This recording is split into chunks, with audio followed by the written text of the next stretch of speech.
What is good, party people and like actually people's a gender neutral term as far as I know.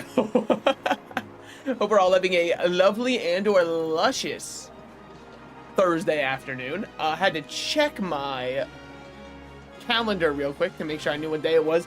Taking yesterday off from work because like I was feeling horrible. It really throws off my whole schedule for the week because I was like, is today Monday?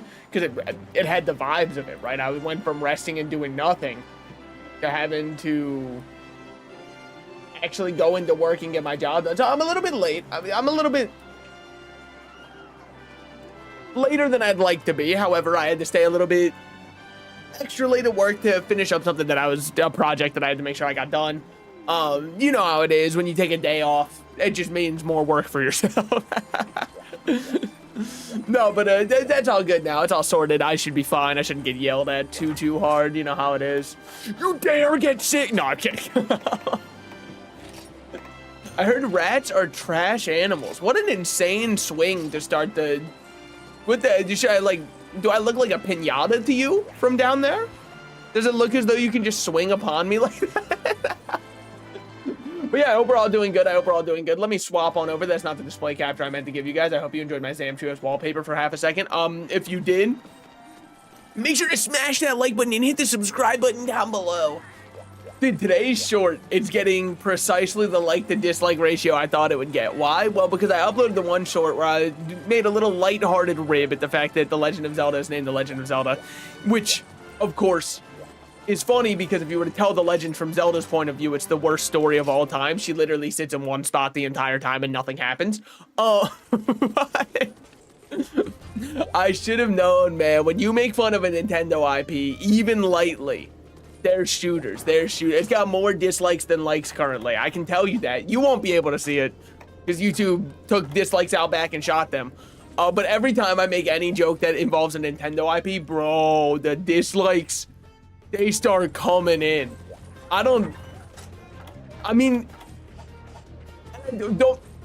Last house I live in is not lost on me. Because if I hit this button, you'll notice I'm on a Nintendo Switch too. Okay, so... I am not an infallible man, right? So I recognize that there's a lot of overlap potentially betwixt those two. As in me and them. Which is also like, stop firing, you're shooting on your own men, okay? I'm one of the only people on your side. I actually bought a Switch too, but I think it's like the Disney adult issue, you know what I mean? When people say Disney adults, oh, they never matured, blah, blah, blah, blah, and all that kind of stuff. I think that's kind of what happens with a bunch of Nintendo super fans, you know? I'm not saying that... I don't know if Nintendo adults are necessarily the same as Disney adults, but I wouldn't put the two in separate camps, you know? I think they have more in common than they realize, and if instead of Kingdom Hearts being a Square Enix and Disney collab, it was a Nintendo and Disney collab, holy, could you imagine? The most insufferable people you know would still be talking about it to this day.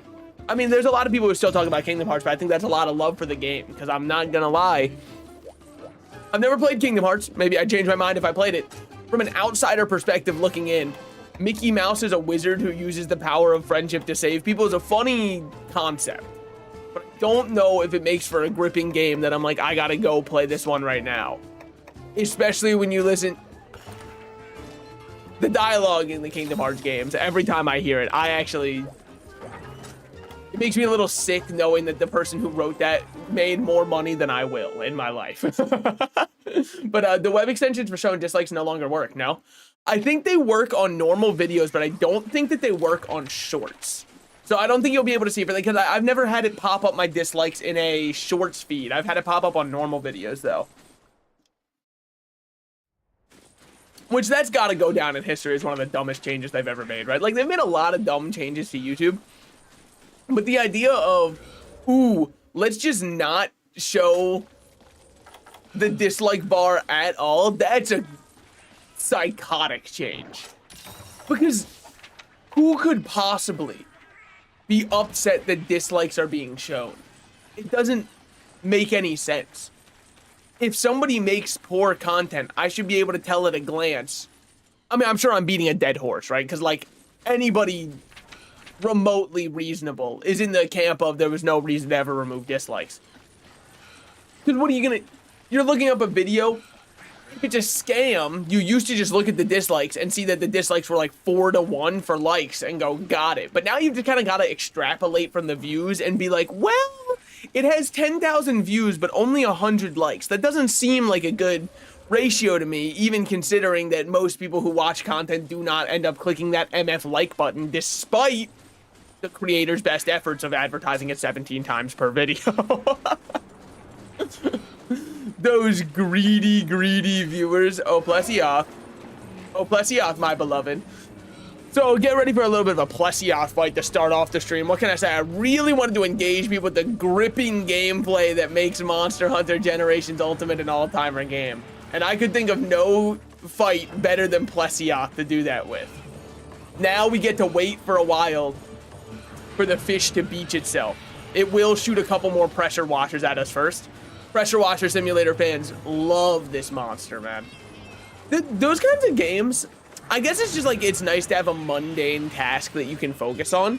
But I've never really understood pressure washing simulator, or like there's like the, what is it, Viscera cleanup detail, or there's that new Goblin clean up a dungeon game that's coming out.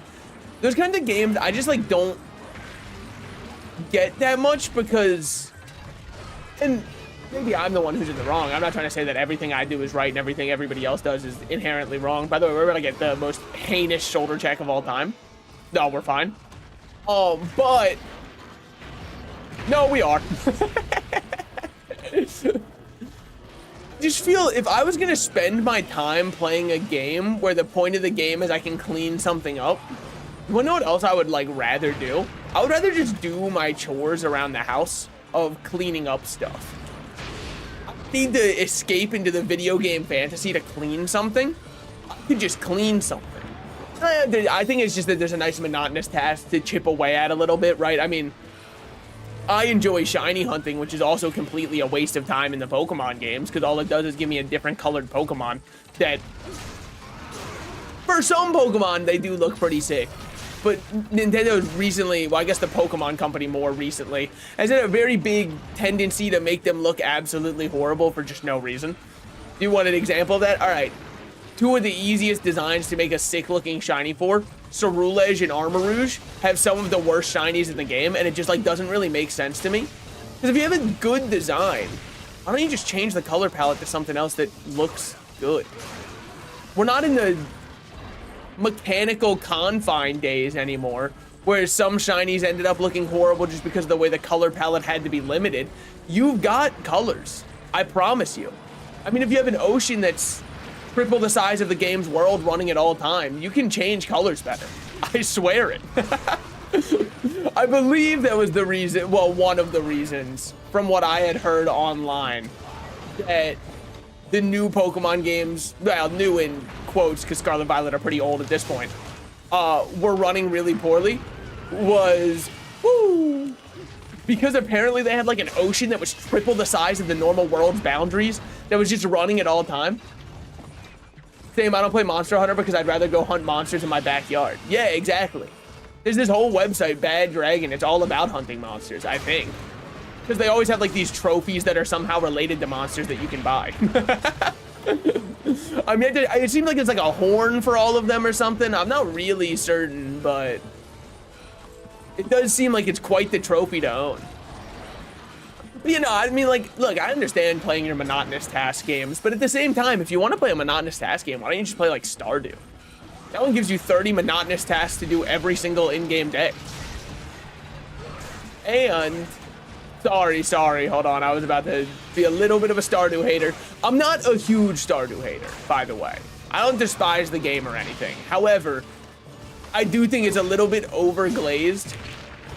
But if you liked Stardew, you should probably just play like a Harvest Moon game. You know what I mean? Because I'm not saying Stardew adds nothing new. I'm just saying the level of glaze Stardew got, they would have loved Harvest Moon if they ever played it. Open stream. Nah, Stardew is crazy good. I'm not saying it's not crazy good. I'm just saying I'm tired of how much people act like it innovated the genre, when I don't feel like it really... I guess you could say the mine innovated a lot with the combat. Harvest Moon doesn't even compare? I mean, I think that's psychotic. To say it doesn't even compare, it's got to be the #1 inspiration. Again, I don't hate Stardew or anything, and I do notice that a lot of people who play Stardew currently play with a bunch of mods enabled, and I can't help but wonder why that is, if it's as good as people say it is. But, like, that's just a little personal thing that I've noticed, is it sure seems as though a lot of mods get added. But you know, Plesioth is perhaps the worst monster of all time. I just need one more shard of Plesioth, and then we'll be completely good. Hopefully he does not snipe us from downtown. He has before, though. He's remarkably accurate, which is crazy. I mean, if drunk men in bars had 1/5 the accuracy list Plesioth had, janitors would have a whole lot easier shifts, man. And they deserve it. But, you know, I don't think Stardew's a bad game or anything. I just think that it does get a little bit overglazed, personally. But I think that's the nature of any game that gets too popular. Because, like, a game I love, right, The Binding of Isaac, you could easily say The Binding of Isaac gets overglazed. And I think I'd probably agree with you. Just because it's my favorite roguelike doesn't mean I think it's unable to be criticized. In fact, I think one of the biggest criticisms you can give The Binding of Isaac is, even though they added so many items with all the different DLCs, they started getting to a point of, like, item bloat, where stats became needlessly hard to upgrade because they kept adding so many passive effects instead of more statistic boosting items, because statistic boosting items are inherently less cool to pick up than, like, a passive, right? Like, I can make my tears turn into bones, or I can get +4 range. Now, range is obviously a horrible stat to choose for that because no one wants range anyways, but you can understand why they would start doing more and more passives. However, it does end up giving a very bloated feel to a lot of the game's items. So, like, I don't think games that I like are completely devoid of criticism.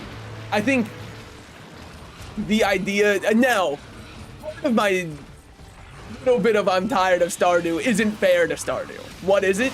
It's the fact that it started the cozy game renaissance. And you might say, why is that a bad thing? Isn't it good that something starts a renaissance? Kind of like The Binding of Isaac really started the roguelike renaissance? Yeah, but that's the issue, right? When something starts a renaissance, holy do the things that come after normally pale in comparison, or just, like, don't interest me. It's good in the long run, but right now there's so much slop. Yeah, that's kind of my issue, right? Like, that's not Stardew's fault, by the way. I want to make that completely clear. I know that that's, like, a completely unfair criticism to levy towards Stardew. I just wanted to point out that, like, dear Lord, the amount of slop cozy games we're getting, and the number of Kickstarters for cozy games that are just not going to release because they go, ooh, we'll make something like Stardew, but even better. And then they go, actually, we don't feel like coding all that. And then it's just the end of the game. Like, I know the one recently, but I think they're going to court over it. There was some kind of, like, fund issue or embezzlement or something. Spoopy Joseph, currently in the chat, knows exactly which one I'm about to bring up. It was Puff Pals. I know Puff Pals just got canceled because, like, all of the funding that they got from Kickstarter apparently is gone. Which is, like, I don't know, this is just what happens with the cozy game quote-unquote renaissance, is there's going to be a lot of slop and scams that come out of it. Just because this is popular, we will make popular thing. I think the roguelike renaissance arguably had it worse, because dear Lord, the number of slop roguelikes that released was so insanely high. Like, I could not believe some of the roguelikes we were getting. And we're still in the roguelike slop era, but luckily a lot of roguelikes now are trying to do something unique with it. I think Balatro is what reignited the cozy game renaissance, but not cozy game, the roguelike renaissance, but it reignited it in such a healthy way because it's people trying to take other genres that have not mixed with roguelikes and mixing them with roguelikes. Like a great example, and I would say Vampire Survivors. The Survivor genre is also completely, it's so oversaturated now. Like there was what was the one? Was it Hollow Stars? Hollow Parade or something? That one was like a fan game based off Hollow Live. Those are Vampire Survivors. I remember that one was a little bit huge for a bit. I even played that one without knowing any of the Hololive VTubers. So people were like, wow, I like this one because it's so in character for their lore. And then I was going like, I don't know who this person is. But there was that one. There's Brotato. I think Brotato was really good. There's a ton of other Survivors likes that I can't even name. Because the Survivors like genre, I think I saw as slop from the start. Or the majority of them as slop for the start. And I do think the majority of them are slop. But with roguelikes, I kept holding out hope that, oh, this new one, Neon Abyss, is going to be like the next Binding of Isaac. Don't play Neon Abyss, man. It's not like the next Binding of Isaac. It's not even like the next Gungeon. It's just not extraneously good. It's serviceable. I don't think it's horrible. I didn't play it and think to myself, this is the worst game I've ever played. I just kind of... I was waiting for, like, the sauce that would hook me. And it was kind of like Raising Cane's chicken, you know what I mean? If it didn't have the sauce. Where the chicken's unseasoned and bland, but the sauce makes up for it and really saves everything. It was a little unseasoned and bland, but it didn't have any kind of sauce to save it. So I was just stuck there playing Neon Abyss thinking to myself, hey, isn't this easy? No, I was just sitting there thinking to myself, when's it get good? And regrettably, for me, it never did. I'm sure some people liked it. What was another? There was one, I remember this one, it was like Despot's Game. That one I thought was very underrated. It was like a auto battler roguelike where you had a bunch of team building aspects to it. I like that one a good bit. Granted, there was like a PvP section at the end, and the PvP section at the end, much like every auto battler, insanely unbalanced. And then people go, what about TFT? What about TFT? And then you look up TFT win rates, and there's always one build where people go, just rush this one, and you win every time. And it's got a win rate that's like 10% higher than the next one underneath it. And every time, without fail. And it's not, like, it's rough, right? It'd be like if they updated chess to add a new piece, and the new piece was stronger than the queen. That would be game breaking. But like they had to, like you had to spec into bringing that queen, or bringing that thing that's stronger than the queen. It would still be game breaking. And that's just kind of how a metagame develops, unfortunately. Information is too much power. I think gaming would be better if the internet did not track stats. That's a real take. If trying to get so hard for them to walk into this trap, by the way.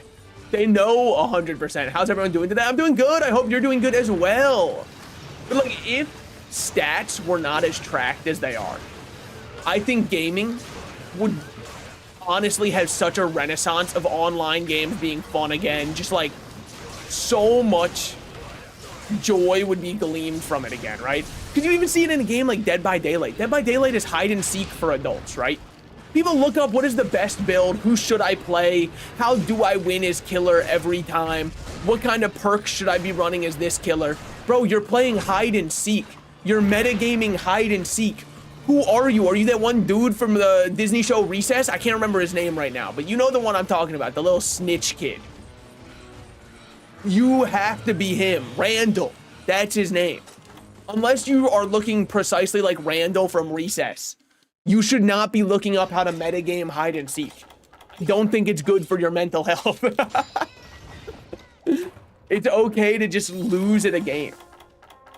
And I think that's kind of something that's been lost, is people can't accept that it's okay to lose at a game.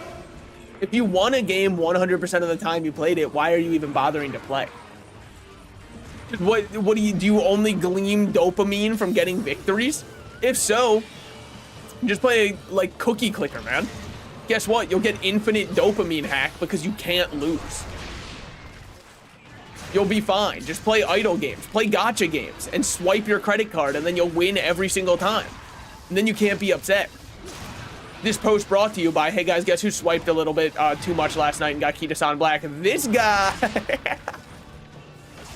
But that was obviously different because well, when you consider that anyhow. No, it's fine. I haven't spent money on games in ages. It's the human urge to optimize anything that's remotely competitive. Yeah, but I think it's like also a little bit of a weakling mentality.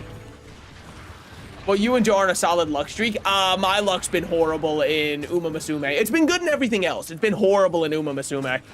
But Joe was going insane last night. Joe's pulls were absolutely nutty. I actually can't believe he stopped. I told him to keep going, and he did not. He was like, but what if I hit bad luck? I personally believe that's a we get there when we get there type moment. If you have good luck while you're gambling, why would you stop? Who stops when the tables are hot? That's insane to me. But that's not the heart of a gambler speaking from him, so I understand. Just getting something good and stopping while you're ahead literally couldn't be me. Put all of my winnings on black and we double these, baby. It's just who I am. But yeah, it's why every card game ever gets ruined. Net decking completely decimates all card games because there's no such thing as a fun competitive game that can develop now. It all just becomes, well, what is meta?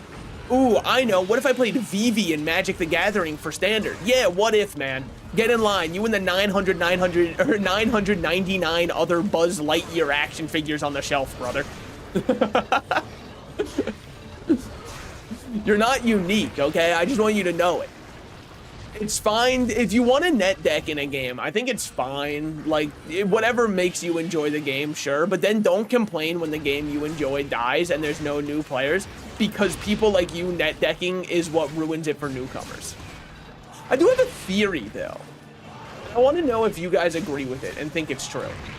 I think it's easier to teach a Yu-Gi-Oh player a new game. New card game than it is to teach a Magic the Gathering player a new card game. Because I don't know what it is about Magic the Gathering players. They always have to equate everything to a Magic the Gathering term. No matter what. But like a Yu-Gi-Oh player, you'll tell them this is how something works and they go, got it, got it. And then they just learn a different way of wiring their brain to play. But the Magic player needs to know what keyword it's like in Magic. Like, if they were playing a card game where their cards don't pack when you attack them, I feel like they'd be like, wait, so just everything in this game has vigilance. And then you as the person teaching go, what the fuck are you talking about? What could you possibly even mean by this? Damn, he scalded the hell out of that Gendro. I'd really appreciate if Gendro would leave, by the way. Like, I just want to fight Plesiop in peace. Oh, okay, well now we're doing that with each other. If you must. Where's Gendro at? Gendro on his way out? Oh, he's right there. Okay, what's good, man? Whoa, limping? What the fuck? Wait, Plesiop is getting absolutely run through this time. I haven't even carded to his hip check yet. And that's like a coming of age ritual. That's like a rite that you have to do. That's crazy. Oh, is this like lands? Yeah, how about I land my fist on your face? Yeah. So when it says that it does this, does it also mean that it can do this? No, man, it's what's on the card.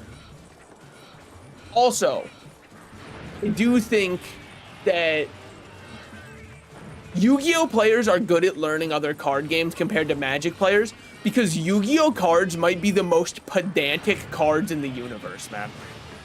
Like, they have so many extra little, well, also, addendum in their text that when they read a card game that's just like, during your draw phase, gain 3 energy. Spend this energy however you want. They're like, what the fuck? Which I just get 3 energy and I can use it literally however, like they mean however I want when they say however I want. I could use it to summon this or this, and they're like, yep. I'm telling you, Yu-Gi-Oh players understand how to learn other card games. Magic players can only Uber Plesio head, if you must. Yo, if she's your girl, why was she in my room last night giving me that Uber Plesio head? But Adept Switch is how I fight this guy too. Dude, I just love Adept style. It lets me feel like I'm playing a Dark Souls game where I've essentially got Evade Extender for free, which feels so good to have for free. I don't have to worry about slotting anything. I can go full crit build and still have Evade Extender. You want to know why this was faster? So much faster? I didn't even think about this. We have Chain Crit up now, which we've never had before. So our damage probably just feels way more consistent than I'm used to because we haven't had any of the Or we've got like a Rio build now. I'm like a Rio boy.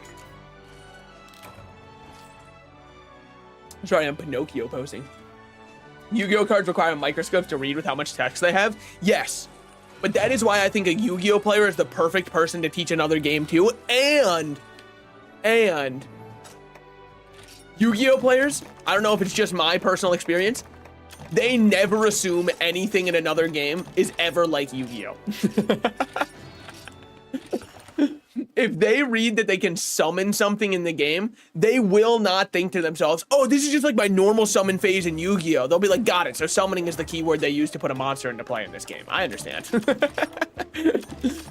They might say, oh, that's kind of like Yu-Gi-Oh. But they'll never be like, so it works exactly like it does in Yu-Gi-Oh then. Magic players think every game has to work exactly like Magic the Gathering. The second you tell them there's something different, they're like, what?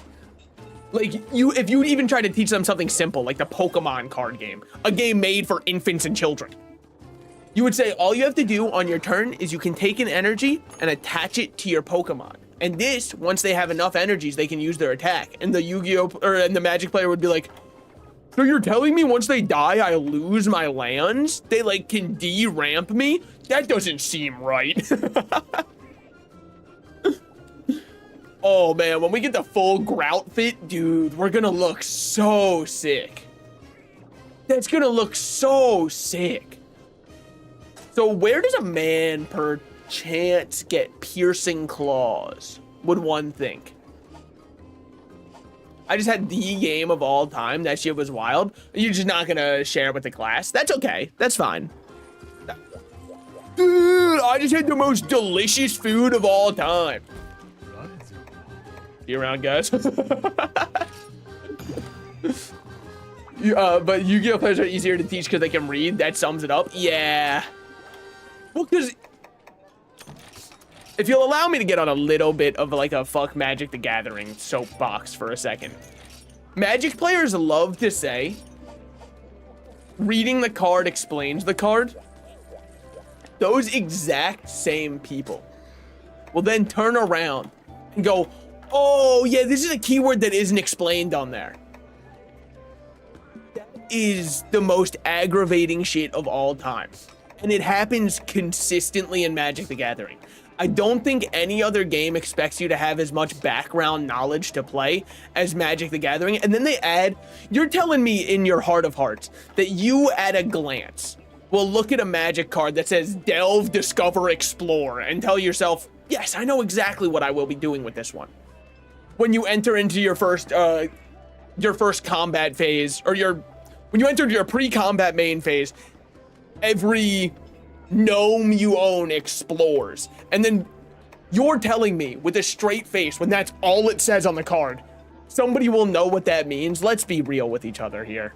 No one knows what that means. In fact, I'll ask you and then you'll go, explore was the keyword that, hold on, I gotta look it up. They used it in Caverns of Ixalan, I know that.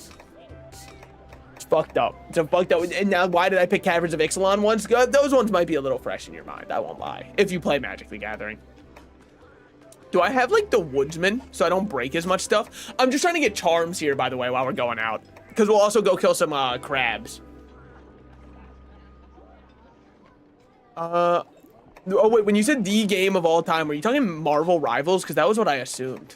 Yeah, I know I talked about it a little bit. I don't know when. I'm so happy that Marvel Rivals has just decided to fully embrace the Gooner status of their game. Because people kept defending the first couple skins, going, guys, it's not Gooner, it's comic accurate. And now they've got a skin that's just like Psylocke with her whole ass out, and Luna with her whole ass out, and people are like, look, are those from the comics? No, but like, no problem with it, right? Obviously, look, as a company, they're gonna do whatever makes money, and they found their answer. Why'd I discard the map? Because I realized I just don't need it. It's just gonna take up an inventory spot. Pop one of these, and we start getting our piercing claws, and I don't know what the name of the thing we're looking for charms is. So is this the G rank experience, by the way? Do people just walk around the volcano, grab themselves charms, and then leave, grab more charms, come back, do this all again? We do this for 30 years, and then we die. If so, G-Rank's awesome. Oh, cool. We got their brains. She giving me brain. What's up? Not much, not much. We're doing pretty good today. I had to stay a little late at work, which kind of, it teed me off a little bit, but I'm, you know, me looking at the person whose fault it was that I had to stay late, and unfortunately the finger can only point at myself because, like, I didn't really finish what I wanted to as quick as I wanted, so I stayed a little late. But dude, you gotta understand, I just think I get distracted pretty easily. I know that that might sound surprising when you watch my stream and it seems like I'm able to keep such a consistent one-line track of explaining every single idea before I jump over to a different idea to then abandon that idea later. I know that that sounds very out of character for me, but you'll have to believe that that is somehow the case. G-Rank Endgame is finding a good charm. Spent 40 hours in 4U for 3 good charms. That's so sick. Oh yeah, we build a generational wealth with this one. So is it really just the crabs that give the piercing claws? Because if so, it's fine. I'm just gonna have to wait, go back, repeat, you know. It's like, it's no big deal, obviously. Look at these little guys just trying to steal from me. Luckily, he can't jump through this rock. Boy, that would be funny if he could. Get looped. Sorry, I've been playing DBD, buddy. You're gonna have to try a little harder than that if you're the killer. Check this shit out. Does a gen directly in front of you. Sorry. Man who's played 10 games of DBD in his life. I guess I'm just kind of a pro. Okay. Cole and Feldspar or dude, Weave. Maybe monkeys too. Okay, we should change maps then. For sure. I'm getting nothing good here, by the way. I'm getting a ton of coal. I started the upgraded mini slice. That is... God, and my boy won't be homeless. Okay, you can get clothes from monkeys. Okay, so we should go... What's that one map that I'm thinking of? You guys know the one I'm talking about. It's a bright tropical island. I know it's in Monster Hunter DOS. It might have been in Monster Hunter Original. It's got congas in the like middle part where there's a jungle, but there's also a nice island on the outside that you're able to take an island out to, and there's like a secluded part of the map that's like a little peninsula shooting off. You understand precisely what I'm saying when I say this one. What's that map called? There's also a cave on the inside that looks like you would need... It looks like you would need a hot drink to stay in it, but actually you're completely fine without any drinks for that map, which still surprises me to this very day. That map, that's the one that I want to go to. Jungle in it? Yeah, that sounds about right. It is a jungle of sorts, so I would believe it. He's also, as somebody who hasn't played much DBD, right? In fact, there's more killers I have not fought than killers I have fought. I gotta say that, like, if you are a trapper player, that is such a... Ladies, if your man is a trapper main, stay with him. And the reason I say it is, in a game with 30 licensed killers, I don't know how many there actually are, but all these licensed killers that can jump around the map, do all this crazy stuff, if your man is going, I'm happy just to play the guy who's got a little machete and puts down a bear trap, that's a keeper, man. That's something special. That's a level of commitment most people don't find. My fiance mains a bunch of killers. I think so I kind of want to play DBD on stream. I don't know if there's any interest for DBD stream content for somebody who doesn't know what they're doing. Like, I know people love watching people who are good at the game, but I've got no idea what I'm doing, so it would primarily be me learning the game. With that said, I want to learn killer. There is one killer that I really want to play, and I've never seen anybody play him, so I don't know if he's horrible or not, but I really want to learn him. He's like this little mechanical robot dude named the Singularity. I think he looks awesome. His design's so fun. What's good, Lava Seath? We don't got to do all that, though. I love watching you suffer, so I'd say go for it. Yeah, I mean, when I play Survivor on stream, prepare for, like, my team to say the most heinous slurs you've ever seen. My fiance plays him. He's really cool. Alright, is your fiance single? We have a lot in common. No, but yeah, I'm yet to see anybody like even on Twitch.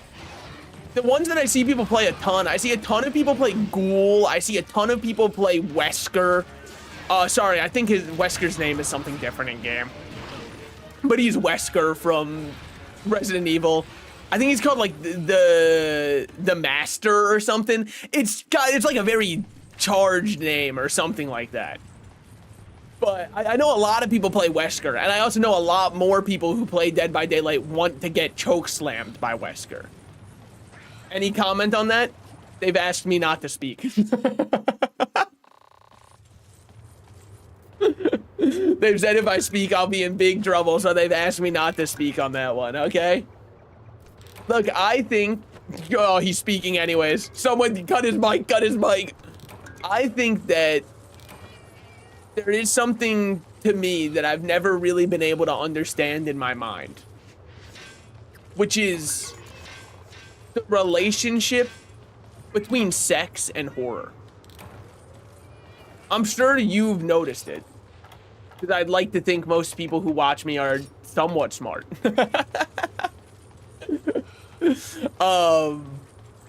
But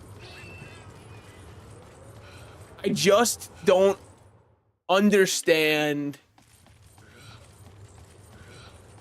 why there's so much sexual content surrounding horror and being killed. Singularity is good at locking down key areas, but survivors may hate you.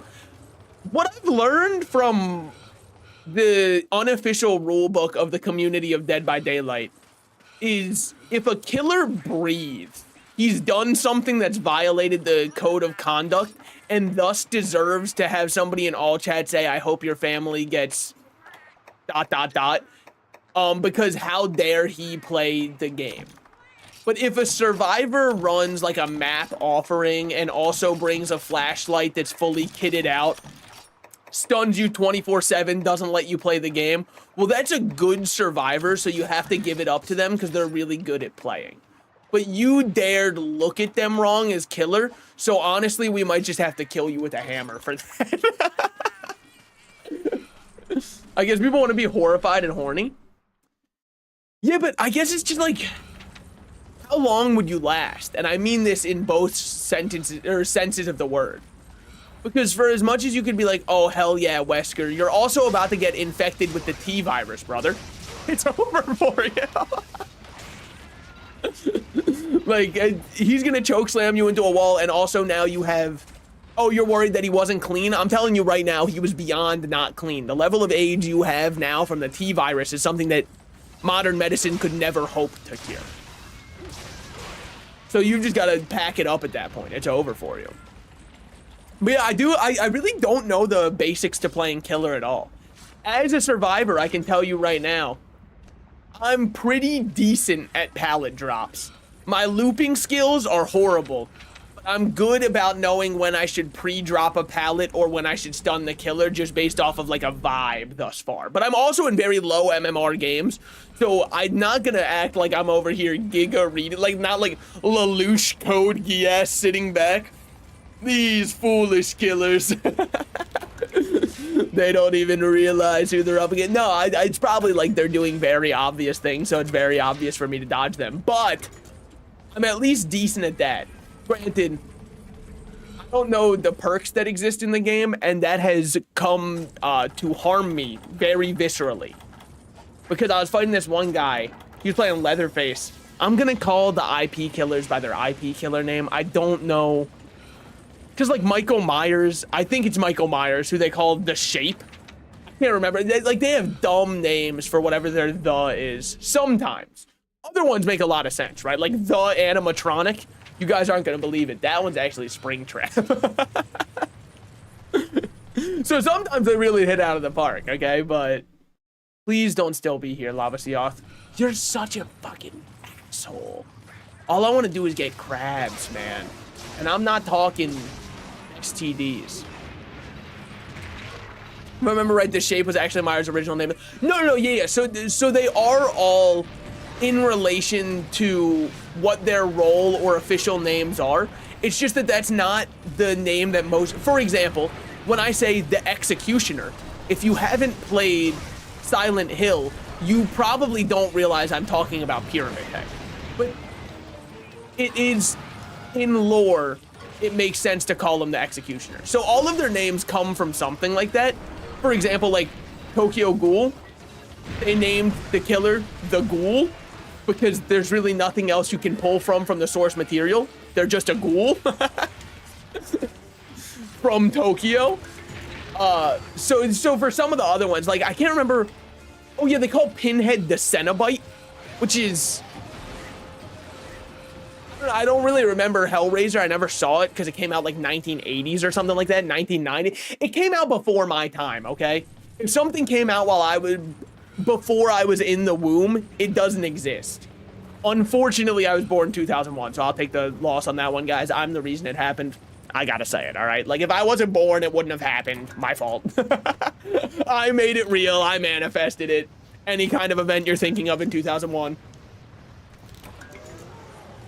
That's right, A Space Odyssey. Yep, that was me. Sorry, guys. They call me Hal, okay? Now this is where I'm gonna have to stop the references to 2001 A Space Odyssey, because I've also never seen that one. And you might say, how could you possibly have not seen A Space Odyssey? Well, turns out, very easily, actually, is the answer to that one. I think it's just because, like, no, it was influential for the time.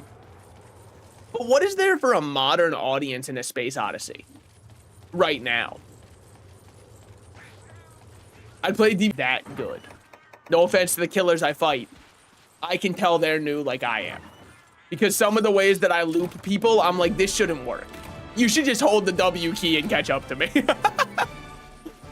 I can tell you're faster than me. Why is this should not be working? It does. And also, I've still got to get a bunch more perks on survivors.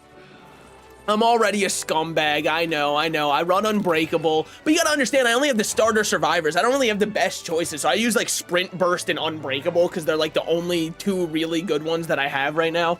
And then I just run like Focus, Borrowed Time as my other two. Because I don't know where generators are. So I think it's called Focus. It highlights 3 gens for me. I know that one. Because that one helps me not suck ass. Because I know where to walk. It doesn't affect you at all. So if you got friends, you can do that. Yeah. I've got a couple friends who want to do customs with me. Sheathing and Stam Drain +8. Hey guys, would a longsword player like this one? Also, imagine if they called him the guy from Tokyo. Dude, if his the title for the ghoul was just the citizen, the civilian, that'd be so sick. The Tokyo civilian. Holy shit. We gotta get out of here. This guy's serious. Horrible charms, I think. I don't know if that was the one sheathing one we got, if longsword players would actually like it. I just like to assume anything that says sheathing makes longsword players like feel something special.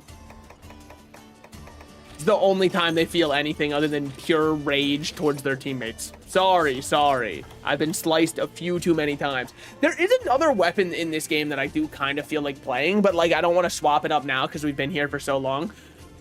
But I kind of feel like, look, the more I play Monster Hunter, the more I realize how based it is just for me to play Hammer. Because Hammer's so awesome to play. It's so hard for me to not love Hammer. Because I just get to beat the shit out of people with the giant rock. That's so awesome. That one looks like it hurts like a bitch, though. What's this one? Oh, this is just like the Elder one, like the one that I made for the other one. Okay. God, because like, look how sick the hammers are, man. Would we run the Devil Hoe? We might. I wouldn't lie. Never mind. Ray Jang's testicle hammer? Holy, wait, that changes a lot for me. The Gravios one looks like it hurts, dude. They even have brain empty names too. Yeah. Yeah, they sure do. They're always like the clobberer. Named like a DVD killer. We brought it all back. Yeah. Hey Sen, have you ever played Dead by Daylight? If you're still here. Also, hi Sen, welcome in. I guess I didn't necessarily say you exactly, but like I noticed you were there. Hello, I'm saying it now. I'm doing the streamer thing. I've done it. But you still have a headache? It's not as bad today. I'm still like a little out of sorts. Good streamer. We do our streamerly duties around here. I'll be a cute rat man. I'm good. I'm good. I mean, like I said, better. I'm not like perfect, but that's because the only person who's perfect is Pirate Software. I can't be that. Dude, I'm not gonna lie. The more I see of the Pirate Software drama, the more I realize, I don't know if this is fair to say, this dude is cut from the same phenotype as like Chris Chan and like Yandere Dev, because like he's just like a lol cow, man. Did you know he worked for Blizzard for 7 years? I've heard that actually. It's actually, the more I see of him, the more I can't hate the guy because he's so unintentionally funny. I don't know if I would say he's intentionally funny all the time, but unintentionally he is hilarious, man. So honestly, the more I see people dogpiling him on him, I'm like, just kind of let him be, man. He's kind of funny, just not in the way he intends. So I think the worst thing that could happen from all of this drama is he ends up leaving the internet. Because I think he's so funny. Comparing Pirate Software to Yandere Dev is wild. At least Yandere Dev is aware that his code is shit. That is true. I mean, yeah, he does have an insane ego to him. I don't know how much of that is on him and how much of it's on streaming as a career. A lot of it's on him, because you do see way more humble streamers than him. But the dogpiling on him is like, it's getting absurd, man. It is, with that said, still very funny. He's still intentionally or otherwise very funny. Wait, I'm looking for congas here. I'm not just looking, hold on. Was there conga back here? No, those are the appetants. He seemed nice when I met him at TwitchCon 2 years back. I mean, I think that part of it is like, we really understand the psyche or like the damage that to the psyche one can have from getting thrust into the level of success that was thrust upon someone like him. He still doubles down, so I'm getting dogpiled as low-key justified. Yeah, but I don't know. I feel like a lot of it's at this point also defensive because his chat has to. I haven't been in his stream in... When did Helldivers release? When he was blowing up was when Helldivers 2 was releasing. So there were a bunch of people watching him, so I went, let me go check out what he's going up to. And I just decided, like, the stream's vibes weren't for me. But that's just me, personally. And so then I moved on. I have to imagine his chat at this point is insufferably just people going there to shit stir, which I'm not saying his doubling down has not caused that to get worse. It definitely has. But I totally understand why he'd be on full defense mode. But also, I'm sure he would be way more nice to fans than he would to other streamers. But also, the more I hear about it, I feel like it's the less I care and the more I find it funny. Because it's so low stakes, but it's also so funny how low stakes a lot of it is for the fact that he can't admit that he's wrong for some of the stuff that's like proven wrong. Because nobody expects him to be a genius, but I think that's kind of the issue, right? Is he views, I think he holds himself to too high of a standard, to the point where he feels like apologizing would be walking back on some of the things that he believes in. But I don't think that's like the case. I think apologizing is, I think it's almost harder than doubling down to a guy who holds his own self-image so high. You know what I mean? Wait, your headache goes through days? No, so it's more like it's like a little bit of a head cold. So like it's not just like, I think describing it as a headache is like not a good way to describe it. It was like my head was you ever get that feeling where your head just kind of feels like a bowling ball when you're sick? It's kind of like that kind of feeling. So it's not necessarily a headache, it's more just like head offness in general. I don't know what the official term for it is, but that's more what it is. In Echo Chamber, bro, you started banning longtime fans. Oh yeah. Well, I will say the game dev side of it. I think that like, I see it with Silksong too, which is to say, clear and concise communication is all that people really need in order to be happy with the well, is all reasonable people need to be happy with the process of a game being released. Because I think a lot of the Silksong insanity that you see from people is just because Team Cherry doesn't communicate with people. And I know they don't technically owe it to anybody because they are making the game, right? So it's like they don't have to communicate, nor am I saying they should by law be required to communicate.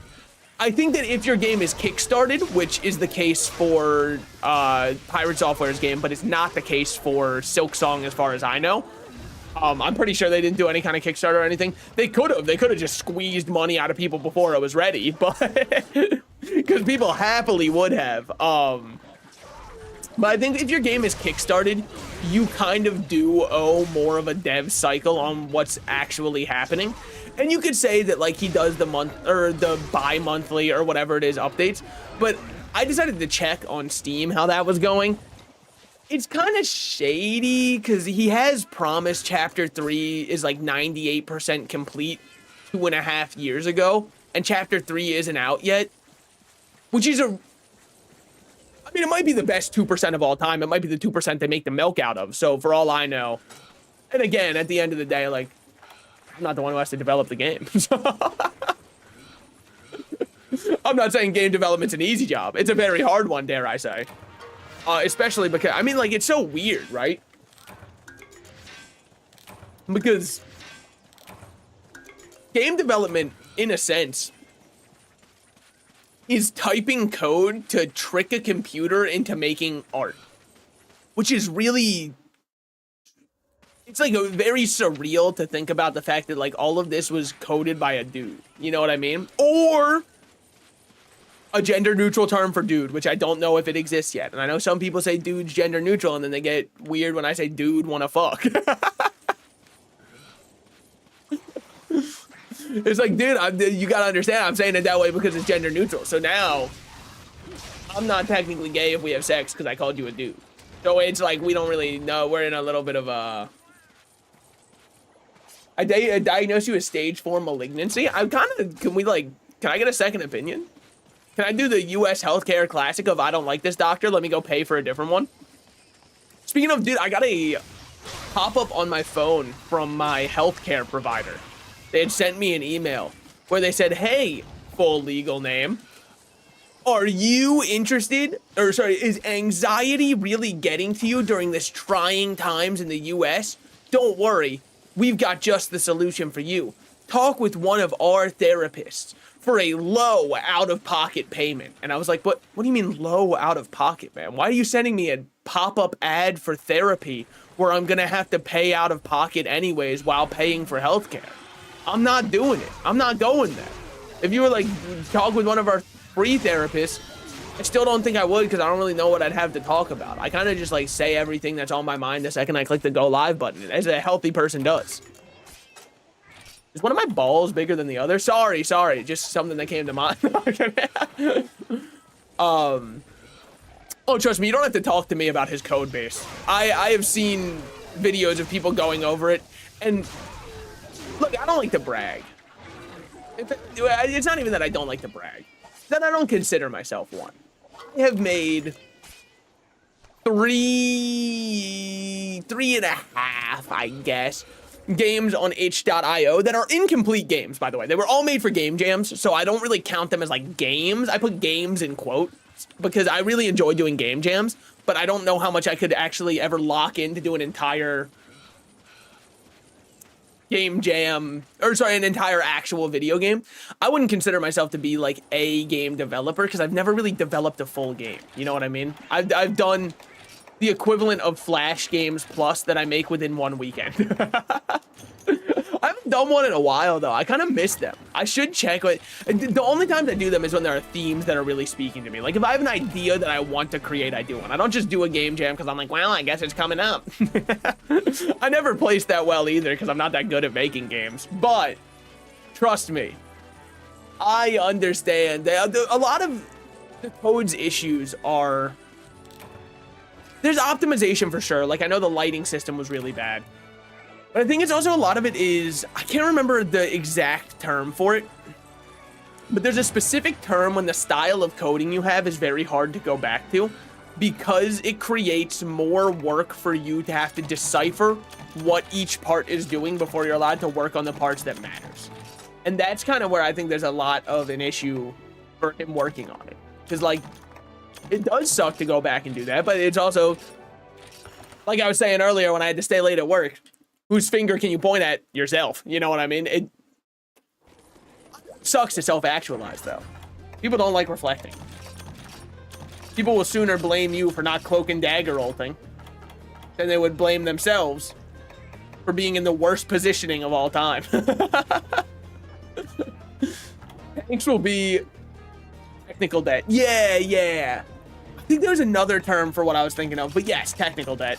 But... dude, it is really funny listening to Marvel Rivals players argue about whose fault it is when somebody dies or something, and you look in the replay and the tank is in the middle of all of the enemy team dying while the Luna's running back from spawn after getting one shot by Spider-Man, being like, please don't pick a fight, guys. I love that game. It's such a fiesta, man. I love that game. Okay. And with this, I complete my armor for G rank. Holy, wait a minute. The warrior clad in gray approaches. Dude, I'm not gonna lie. The gray armor with our sword having this kind of red sheen to it. Holy, does it look sick. Now show the skills. Yeah, we gotta get a better charm because before I was using a charm just to activate the chain crit before we had chain crit up. So I've got to change that out because chain crit can't level up. So we definitely have to change that. Where do I check like the full, oh, here it is. Yeah, because you'll see here I have 5 points from the other thing that I don't need anymore. We got to get 3 points on critical eye, and I wouldn't mind getting handicraft up even further. But chain crit expert handicraft, I'm pretty happy with that. Mounting is at 9. Don't mind if I do. Okay. So let's resort this and look at what kind of talismans we got going on.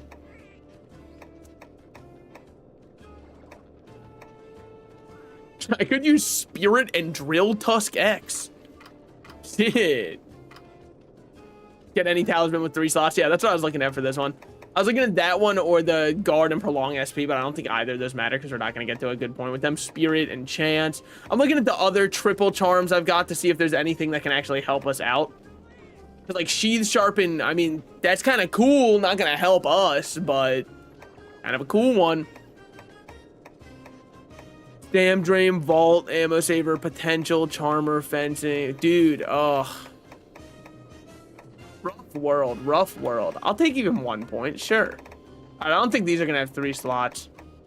But we can get up to 2 slots. Is there a way to sort by... Don't you have access to Juju melding now?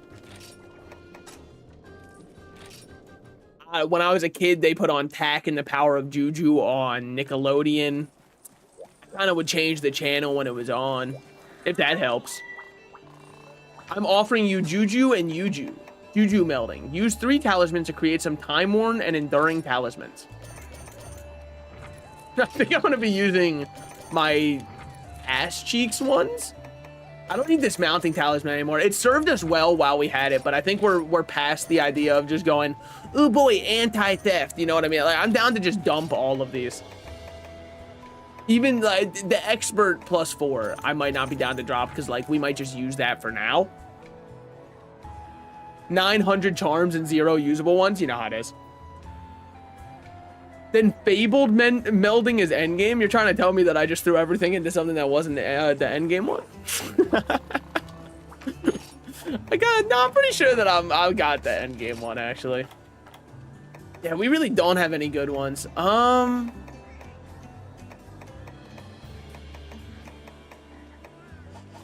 It's kind of like reopening up your cabinet and hoping the food will change. I'm just gonna click the fabled only takes high rarity charms anyways. Oh, so you want to do juju melding to get everything upgraded from your lower tier ones from early game so that you can then start doing the end game ones. Okay, yeah. We should probably start just taking a pickaxe with us on every single hunt anyways. Or at least 5 pickaxes with us every hunt so that we can start getting more charms passively. So I don't have to sit there for 30 hours going, sorry, honey, I'm back off to the mines. Black Lung is calling me. Manage equipment. View talismans.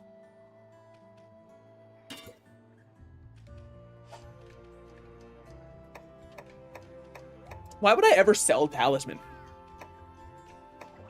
If I was really desperate for 1800 zenny? Dude, if I'm ever at that point, just put me down. Is it worth it just for me to throw on? I sort by skills. Not really. Oh wait, resort. Okay, yeah. Now it's putting in order. So we have expert here. +3 to expert. Okay. More +4 to expert. Wow. I guess we go with crit element. I don't know. It doesn't really change anything, but like what matters now is if I go to my status. This is what I would have done with charms anyways by slotting in the other ones. Maximel would give me an artillery +12 sharpness +6 talisman. He's my goat. Not trying to brag. I've got critical eye +3, sharpness +1, and repeat offender. And that last one is what I have to tell my neighbors I am when I move into a new place. No, I mean, honestly though, I really do need my mustache to grow in more because it's looking like I'm going to move into my condo and have to introduce myself to the neighbors by law. You know what I mean? Like, I really need this to start growing out soon. They're not going to let me in if I pull up looking like this. Earn your strength. Hunt a Blongonga. This is for the Tanzia Gong girl. I was going to say it's to impress the baddies, and then I realized this game has a lot of NPCs that are children, so I actually don't think I'm going to lock in on that one. I think I'm going to rethink my answer.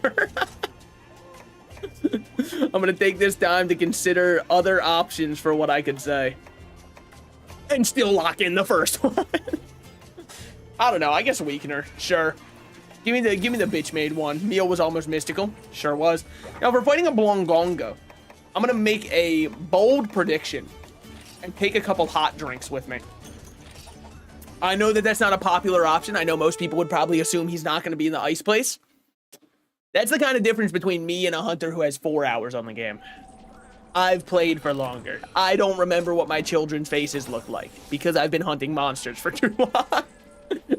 But I do remember what that gold ground looks like. And that's all that matters. Aura Stone. Eltalite Ore. Lazurite Jewel. Not really what I'm looking for. I don't know if you only get charms really from the volcano. Like, it feels like other areas you can mine for the charms, but it seems like the volcano area is really where they like to pop up. I will say, the more I play this game, you wanna know what I think the most useless item in the game is? Bro, what do I need a paintball for? Like, what's the point of them? Volcano is more likely to get charms? Okay, I felt like I was getting it done. Damn, wow, what? Oh my god, he can delay with the best of them, huh? Can we agree that Blongonga is one of the best fights? Because there's just something so, like, Blongonga walked so Reijang could run. But I still love Blongonga because he walked. Oh. There's an event subquest that gives you a lot if you complete the subquest. Okay, okay. But like, look at him, dude. I know that it's like he's just a monkey that beats you up and that's what Rajang does, but cooler. And you're right. But how can you not put a little respect on the Yeti? That's so sick. Also, good shit, Oats. I was worried that I was gonna get hit by the monster, so I'm happy to know that it was my own teammate that wanted to hit me instead. Damn. Fair enough. Fair enough. You did kind of catch me lacking there, Blongonga. I will not lie. Is he folding me? Yes, which means I must quickly update my positioning on what I think of Blongonga as a fight. Anyone else think this fight's unfair and unfun? It's the only way. Heartbreaking gamer starts losing the fight he said was fun, has to change mine to not be made fun of on twitter.com. Okay. Steve, get ready for him. Good shit. Get ready for him, get ready for him. Yep. That's a big punch. He's looking for another one. He's turning around for Garfunkel. Take a sip.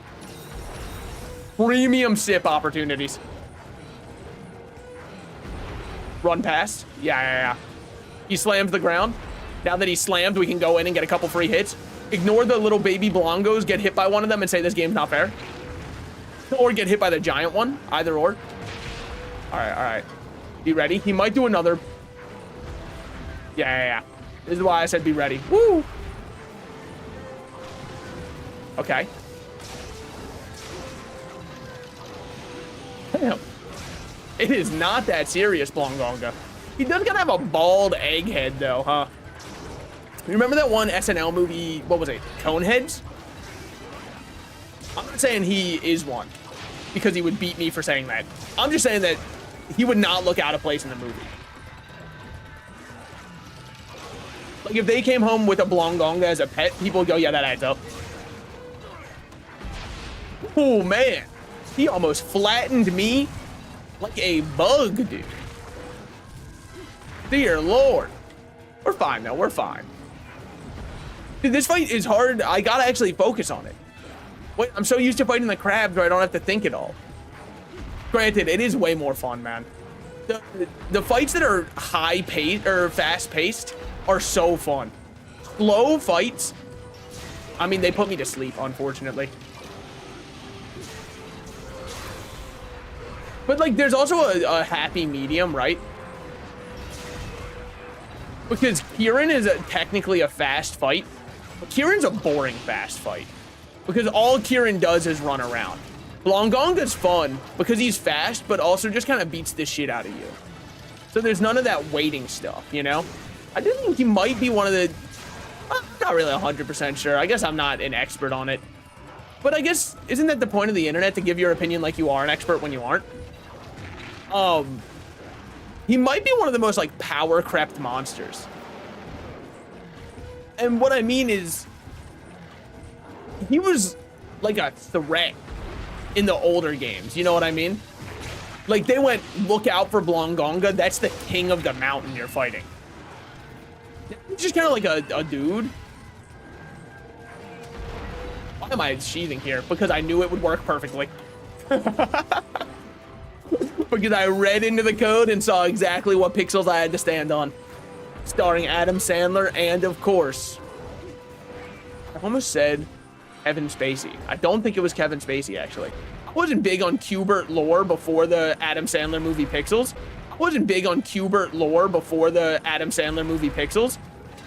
I thought Q*bert was like a dude. I'm not saying Mpreg doesn't exist. Go on AO3. We all know it does. I just didn't think it would be canonized in an Adam Sandler movie, I guess. And I didn't think that AO3 wouldn't go crazy with it. I'm not sure. There's probably some Q*bert Mpreg fan fiction out there. If there isn't, someone get on that. All right, there's a whole market you could be going for here. Woo. It's already in the public conscious because of... Do you mind, man? God, he just throws such a little tantrum. Dude, it's so hard to mount monsters for me. I don't know what it is. Something about this old style where you have to brace for impact and like hold on. I always fuck it up. That time I barely managed to make it work. Oats, if you explode me, whilst I am exploding inside of him, I would be very cross with you, young man. Damn. Bongo almost got the layup of the year. Holy shit. Wait, he would have actually had to go professional if he got that layup. That was so sick. Okay. We're going to run away because... Never mind, Blongonga beat me to it. Be around, buddy. God, look at all the Blongos, man. And that's all my Palicos want to fight. Like, what do they even get hired for? No one that... Dude, I'm starting to feel for the boomers. No one does want to work anymore. They just want to beat up Blongos in a corner. We've got a whole job to do. You know, I should probably use this. Don't mind me, man. All right. Or do. It's all cool. I get it.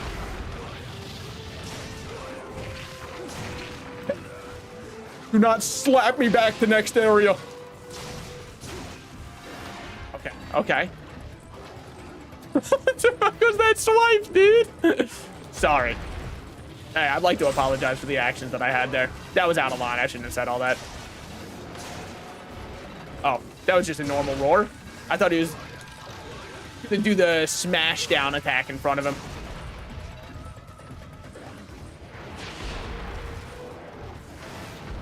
Okay, we can't fight in this corner, honestly.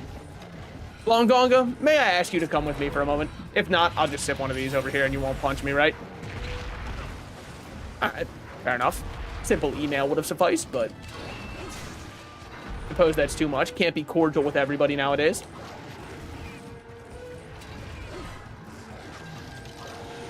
No, AI is kind of taking over everything, right? So whether you want it or not, we're probably gonna have smart fridges that are using AI. We're gonna have everything using AI, and I don't really, if anything, it just kind of makes stuff a little more inconvenient to use rather than convenient for me personally, because, you know, I open up Outlook to send an email, and I've got to hit no like 6 times for Gemini to try and write an email for me. I'm completely able to write an email on my own. It's fine.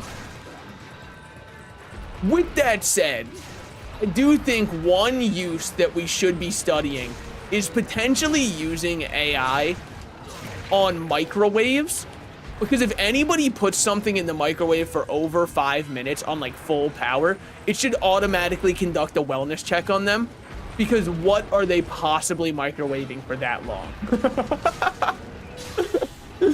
They're making some radioactive goop beyond what we can control. And don't say something crazy like, well, what if they're, because like if you're defrosting something, you're not microwaving full power, so it wouldn't automatically send out the wellness check. But anything other than that, more than 5 minutes is crazy. Even the kinds of psychopaths who microwave water to boil it, they don't need more than 5 minutes, which is a whole other issue. And I know it's, well, what else am I supposed to do for my tea and or hot chocolate and or anything of the sort?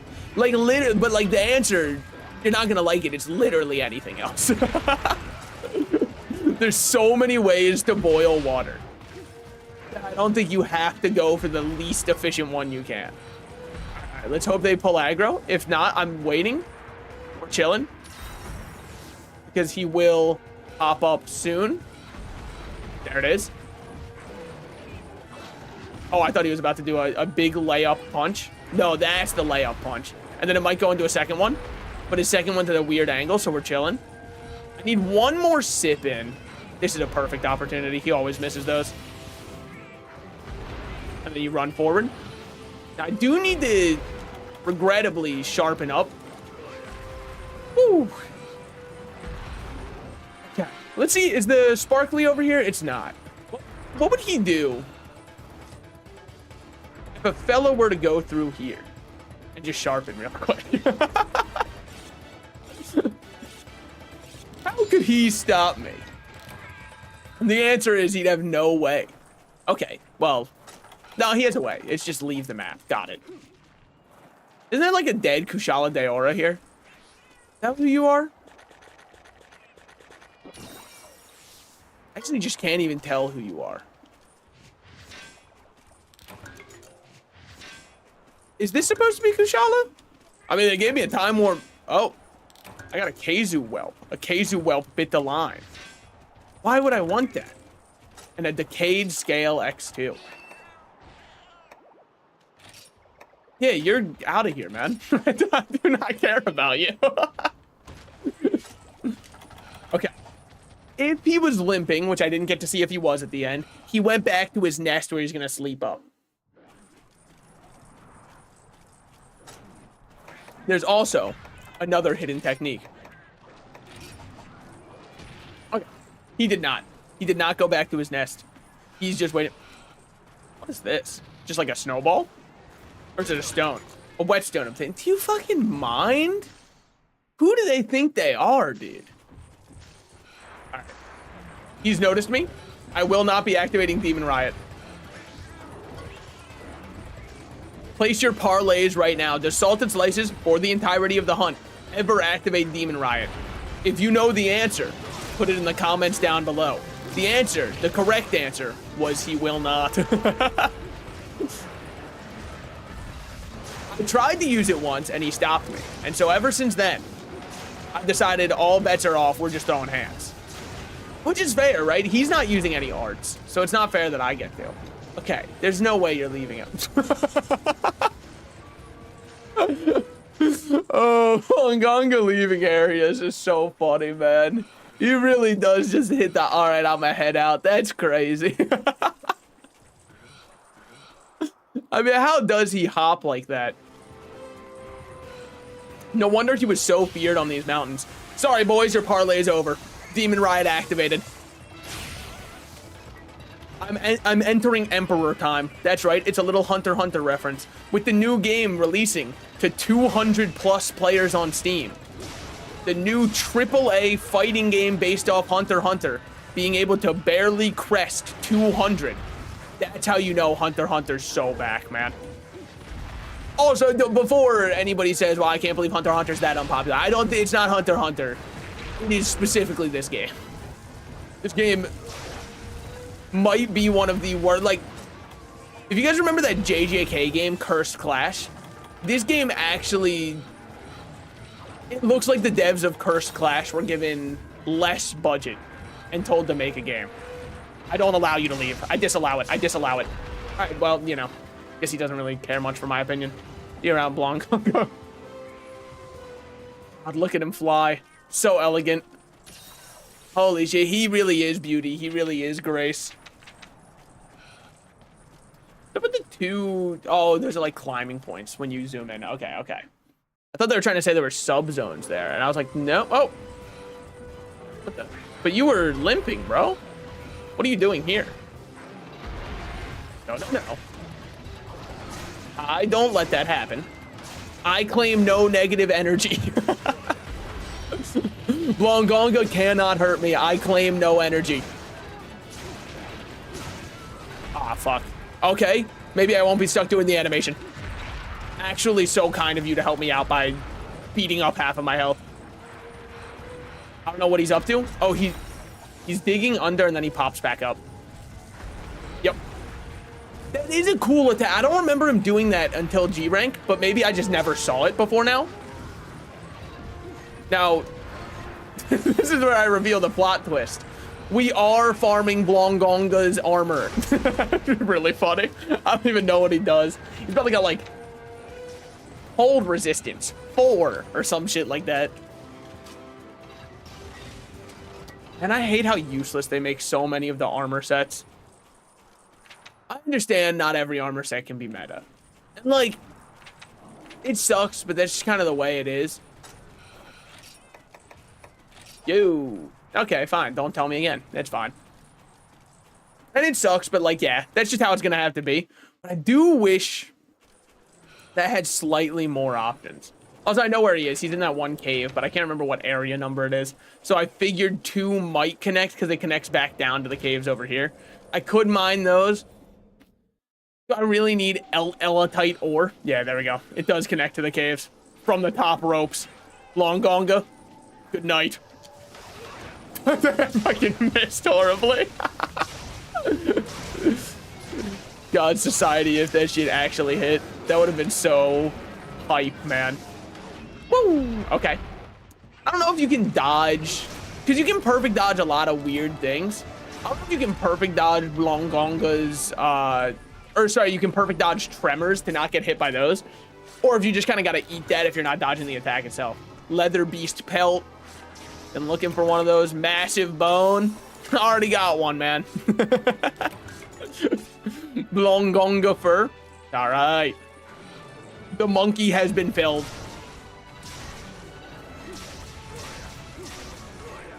Damn, rough day for him. Watched his father die, then got put down. I let him go through the 5 stages before I took him out. Truly a lesson he won't forget anytime soon. I think Blongo Fur is what you get in non-G rank. So far, and I'm sure it will change as we get up there in difficulty. Thus far, G rank feels exactly like high rank. But we're at the low end of it. I'm sure the high end of it is going to make me regret saying this. And you can clip it and then go back to it and go, remember when he didn't know? Those who don't know. But thus far, G rank's pretty good. I like it though. I think it's fun. I'm not trying to say like, ugh, it's just more of the same. It's just like the scale move, so does the scale of your armor and damage. So it doesn't feel that bad. Okay, I guess also these hunts are supposed to be done with 4 people, huh? Because G rank seems to only be hub difficulty. Frenzy resist, fencing. Thanks, man. That's so kind. 16-minute hunt, like that's not bad at all, I think. We're just kind of running through. Plus, we don't even have an optimal switch axe. I'm just running one that I cracked. It was, I don't know. Okay. I don't need a definition of Chardonnay. Thank you so much. I will just close out of that one. Where is my tab that I need? No, where's the one Kira Nico tab that tells me all of the... Hold on. Kira Nico. Quest list. Monster Hunter Generations Ultimate. Not Village Hub. G 2-star. Oh, well, we should go turn in this one first. I don't remember who it was for, but I do remember I took this quest for somebody. Was it you? Yeah, it was her. Okay. You now have Impact, Press 2, and Invigoration. Maybe. I mean, let's go check what they do. I might run one of them. I don't know. It's not like I'm really using my arts all that well. Change style / art. Okay, so instead of Demon Riot, we could have Trance / 3. I don't know. Maybe that's worth it because I don't even really use Demon Riot all that much. What other stuff do we have? Arisen Phoenix. Purifies the body and returns to its natural state. All status effects are wiped clean and your health is healed in proportion to the effects removed. Mass Combiner. The worst serial killer of all time. I don't think we're going to use that one. Hunter's Oasis. Health Restoring Mist. For a limited time, health recovery is more effective. I don't know. We could use the Hunter's Oasis. Living in a Hunter's Oasis. Oh, wait, that's not the one. Hold on. Okay. What do we have going on now? Queen of the Ruined Pinnacle we have to do. You guys won't believe what creature they're having us fight next. It's one of my favorites. Surprise, surprise. Somehow, they got me fighting a Rathian again. I know that this never happens. You're probably beside yourself right now. Salted Slices would never fight a Rathian. Well, good news for you. I guess Oracle and Dung Master. I don't know. If we're bringing Dung Master, we'll actually bring Dung Pods for once. I know. Is this really Salted Slices? He's bringing Dung Pods to a high rank thing where there might be a second monster. Look, I can't believe it either. But sometimes it has to happen whether you want it to or not. actually a horrible thing to say. Only in this context can you say that. Do not say it in any other context. I will not be held responsible. 6 antidotes. Do I have any dung bombs? I do have a couple. How many can you bring with you? Oh, okay. We'll just keep all 8 on us. That's fine. I don't really know how they work. Like, I know you throw them and they leave, but I know in old games they don't work on every monster. Or I've heard it, I should say. I don't really know. You gotta get to area 2. We might be able to do that. Okay. Dude, Rathian's just so, like, we've seen it before. Not inspired by it. It's the type of thing everybody and their mother knows about already. It's not gonna be doing anything new for me. Did I change out what I'm using? No, I still got Demon Riot too. What's good, Rathian? What kind of size is this Rathian? Beef. I love that. Dude, dodging roars in this game might just make it an all-timer game. You can't possibly do that twice in a row. Damn. Good news, you couldn't do it twice. Never mind. Rathian's already playing the classics. Been in the fight for 10 seconds. She has already charged once and done the tail one twice. G-rank Rathian is endgame for salted slices. It might just be. Please just leave me alone. You know how much I honestly, when I say this hurts me more than it hurts you, I kind of mean it for Rathian. Because I know you don't mind spamming your attack in the air. God, that tail cut will never feel quite as good. It will never feel quite, oh my God, dude. Somebody up the counter. Time since it's happened. And it is, of course, the tail swipe. I think we're at 6 tail swipes currently. Okay, there's another charge. At least it ended with a chomp. Ooh, and a little spin attack. Wait, I kind of like that. You should fight on the ground more. Okay, you're up in the air. Not tail swiping, though. That's massive. Oh. Pinning down Oats and having your way with him, though? Can't let that happen. Not on my watch. Is she bothering you, King? Okay, get to tail, cut tail. I'm a simple man. I see a tail, I cut a tail. We weave, and we get back in there. Dodge. Ooh. Oh, oh, Konga. Brother, what do you, I mean, like, honestly, who do you even think you are interfering in this fight? What, do you got a side bet going that the hunter will lose, man?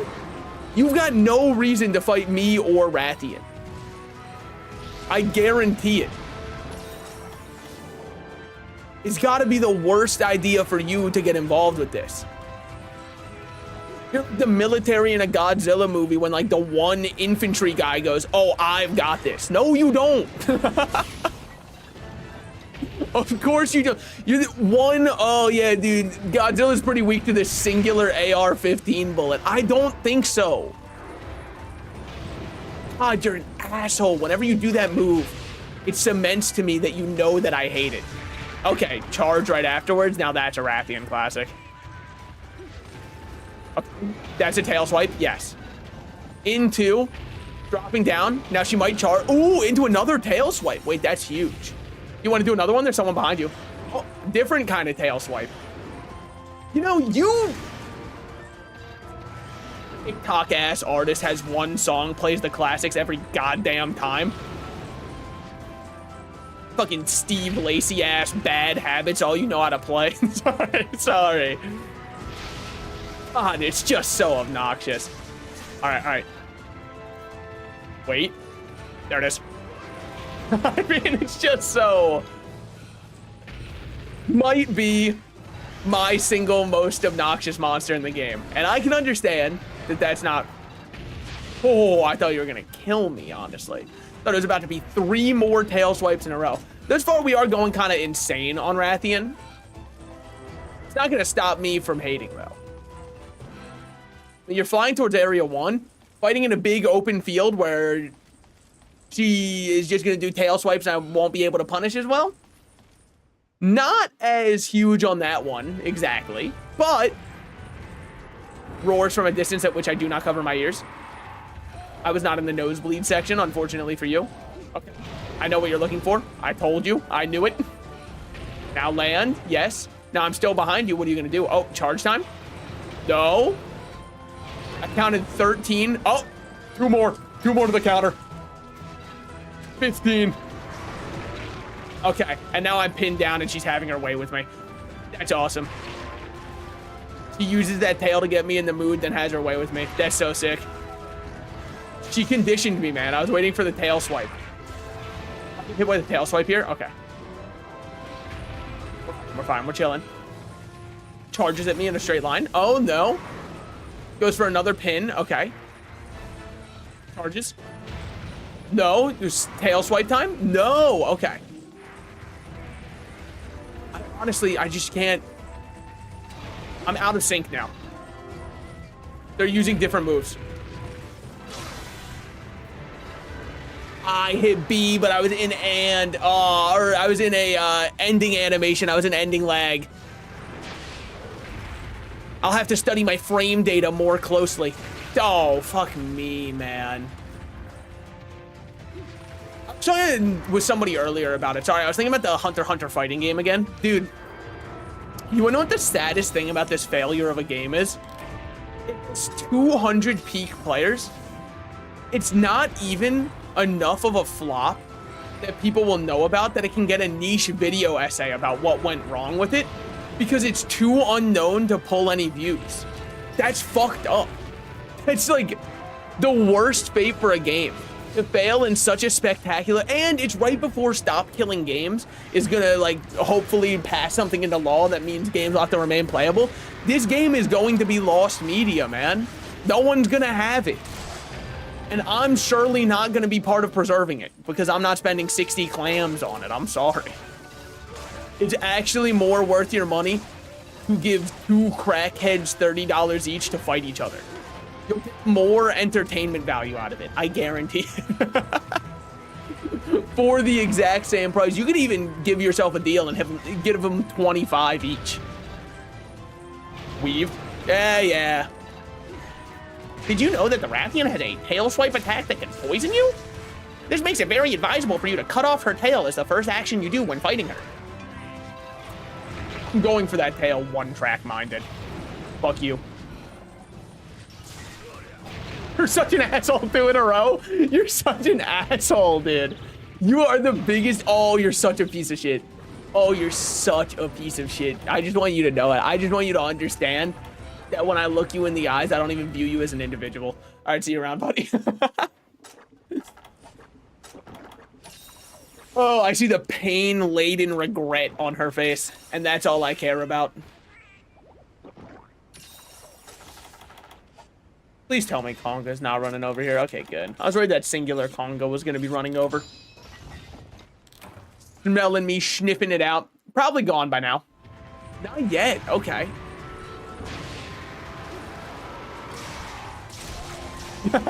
Yeah, nice head.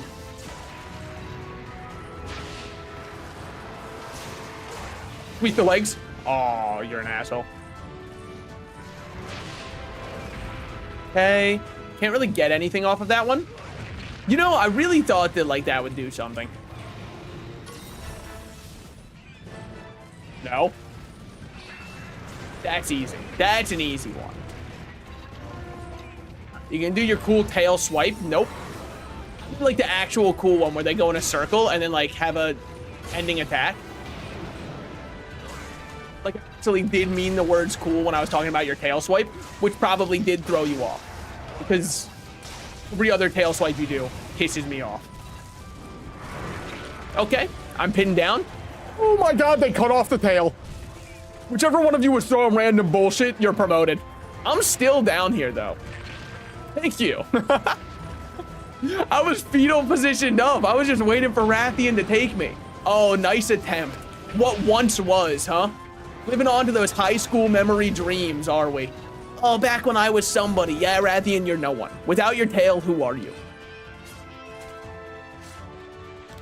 You're a fucking pitiful, pitiful reminder of who you once were. Now fly all the way up to Area 8 and go to sleep. She won't be waking back up. Okay, she's in Area 6. Hey, how's it going? What's good, Rathian? Been missing you. I've lost count. It's so sad to see somebody still try to play the classics. Even it's still poisons. Oh, you piece of shit. I'll see you around.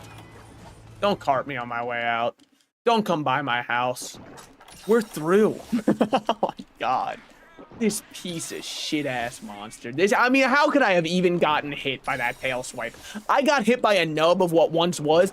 I would like to see the frame data on that, because I actually think that the air around me must have been what did it. Maybe their blood from the little tail nub had poison in it still. That's the only explanation I can imagine, because there's no shot their tail actually hit me. They don't have one. God, is everything on you broken? When someone says the creature is bloodied in D&D, this is what I imagine. Now, see, that is a cool tail attack. That one, as Rathian's #1 hater, I have to give it up. That tail attack is actually cool. Where they do like a whole body spin with it. That one is lame as shit, and it's honestly time to give the shtick up, man. You're like that one dude on TikTok who always puts on the filter to talk about DoorDash driving. And is like, this is how I eat my customers' food. Give up the shtick, man. It's over. It's over. It's fine. Move on. Find something new. I'm sure you're creative enough to do that, Rathian. Nope. I disagree with you. Wait, you hate Rathian? I'm Rathian's #1 hater. It's not even because I think the fight's hard. It's because I think the fight is annoying in design.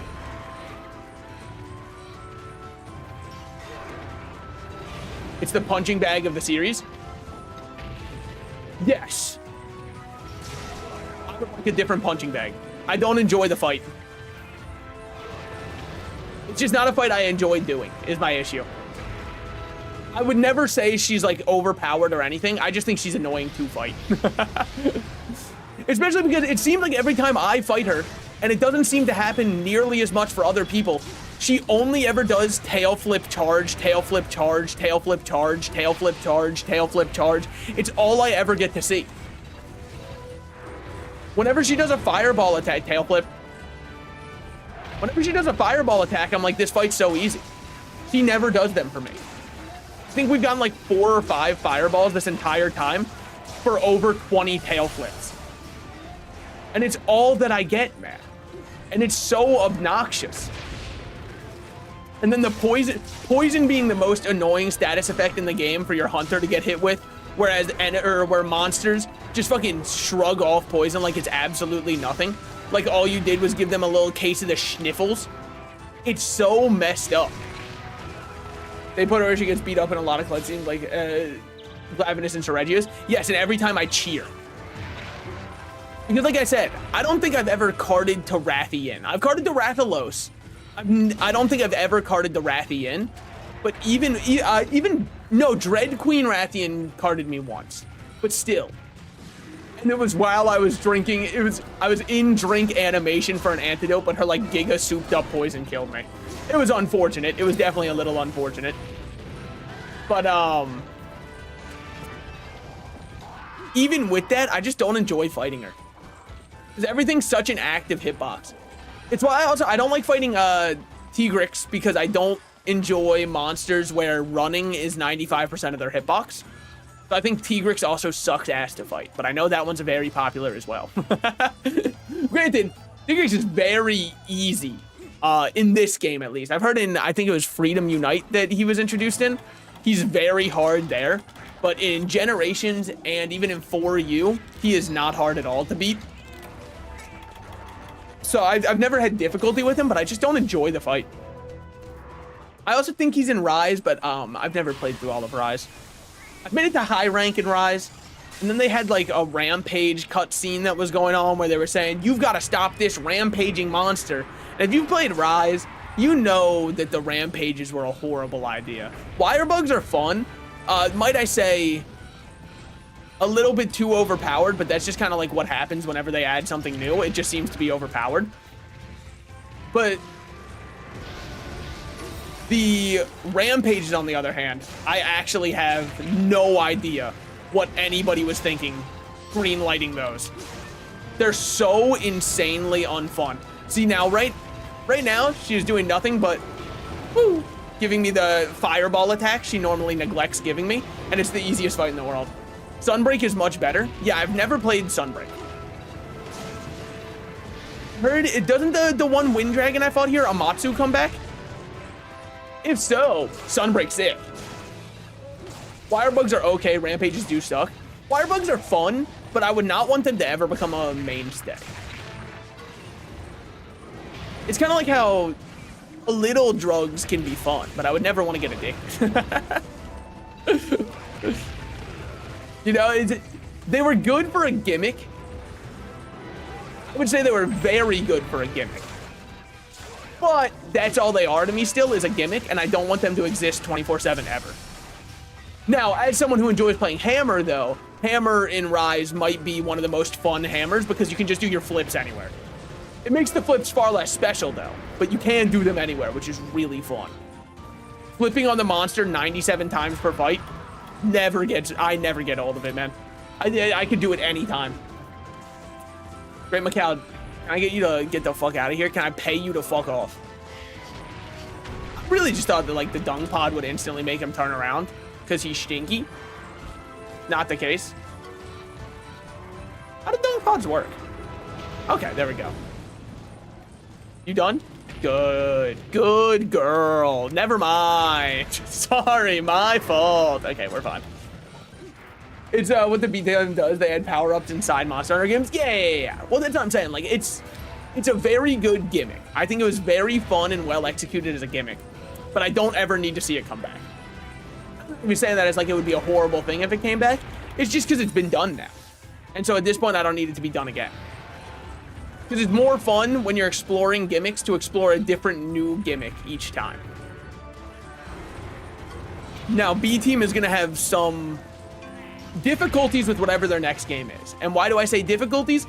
Because, like, what do you do after Wilds? By which I mean, Wilds is huge.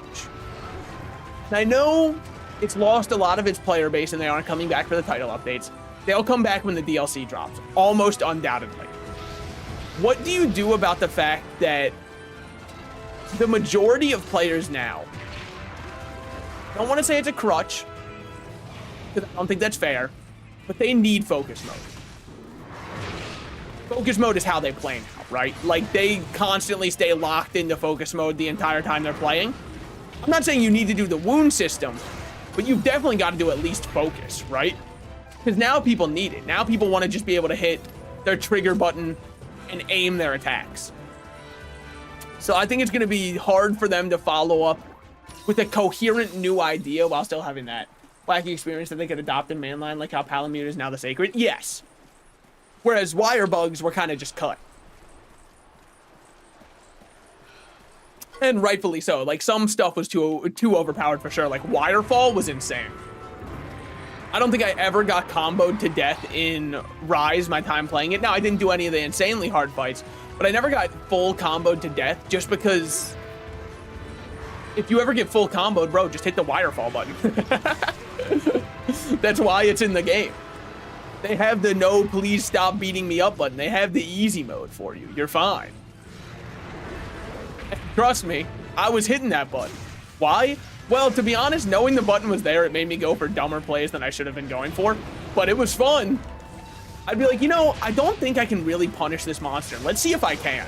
And then when I get absolutely decimated, my HP falling to a quarter of what it once was, I go, okay, time to Wirefall on out of here.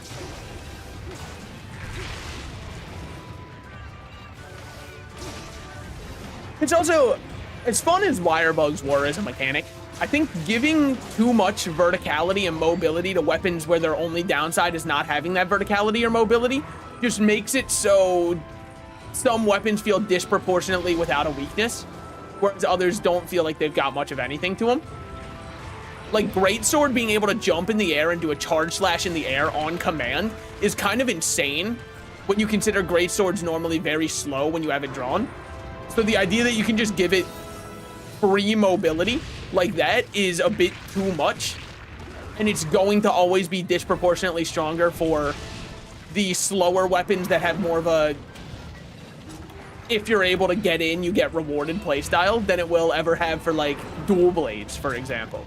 I don't know how Longsword was in Rise, but I know dual blades to me felt very underwhelming with the wire bug compared to being able to fucking decimate anything. Switch axe I didn't really care much for in Rise. I didn't think it was bad. I thought the files charging up from using sword mode into the explosions, I think that started in World. I can't really remember. I think it still felt fun, but compared to just hammer flipping on everything in Wilds, or sorry, in Rise, I could not stay away from that one. Nobody used air slash for Greatsword anyways.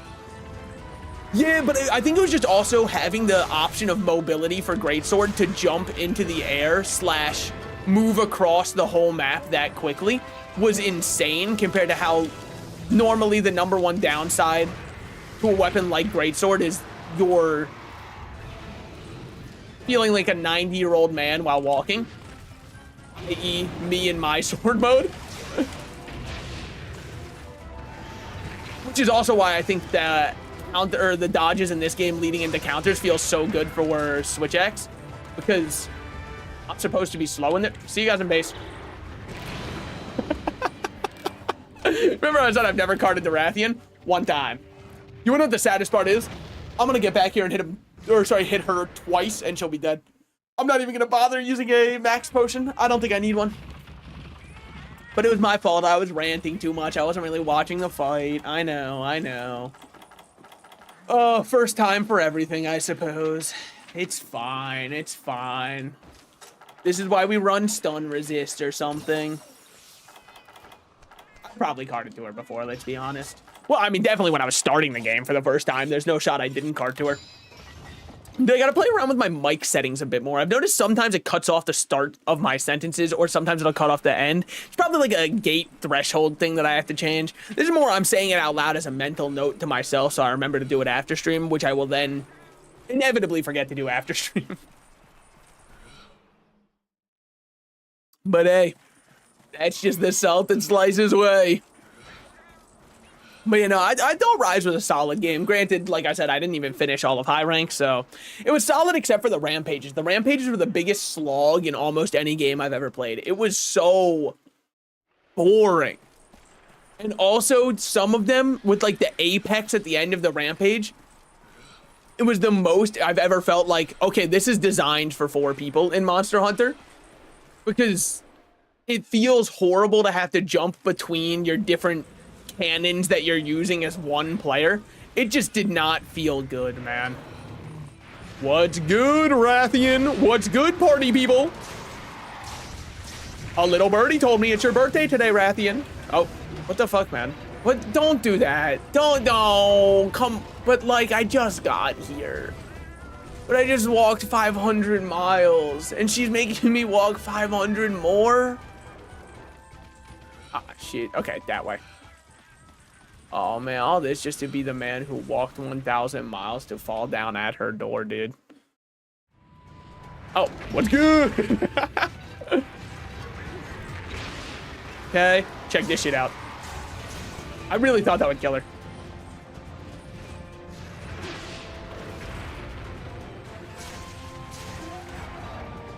I mean, how much more could one Rathian possibly take? That missed, huh? Don't leave. If you leave, oh my god. This might be the most. This is why I hate this monster. This is why I hate this monster so much. I hate this monster so much. Dude.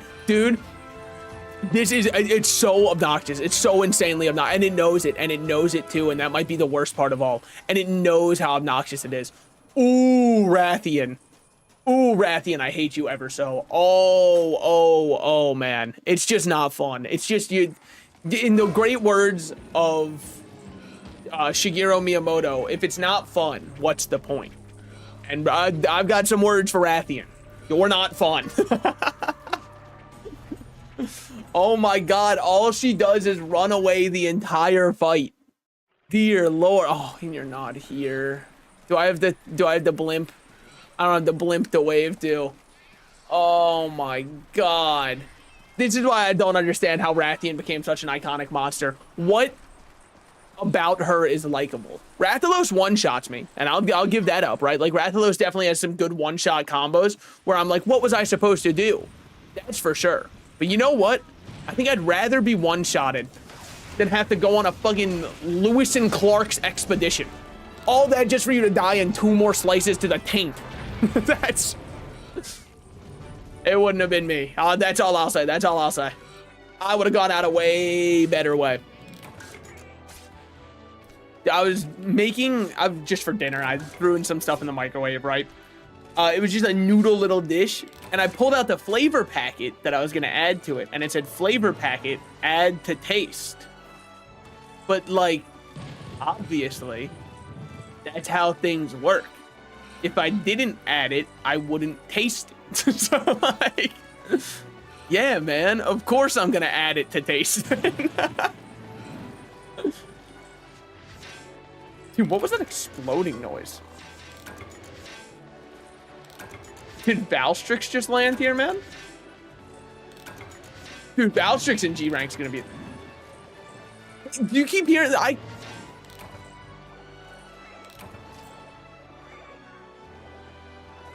Well, now I'm not hearing it.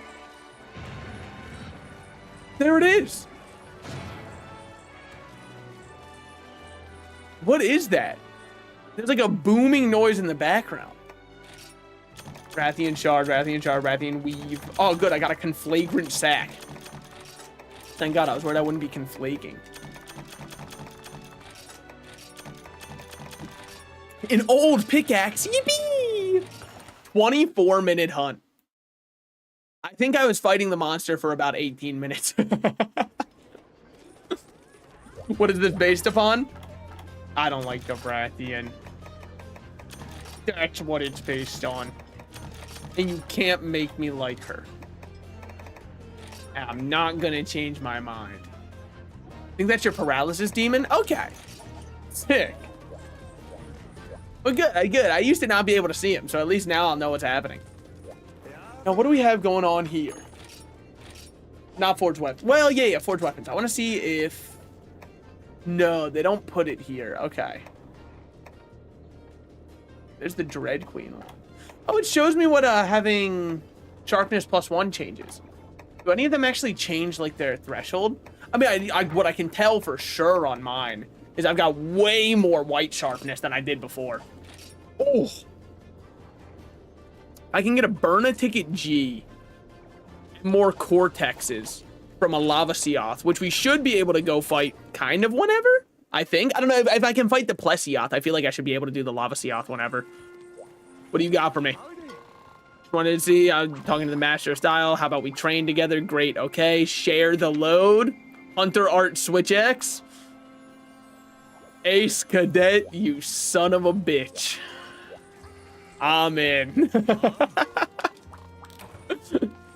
You should have said so earlier.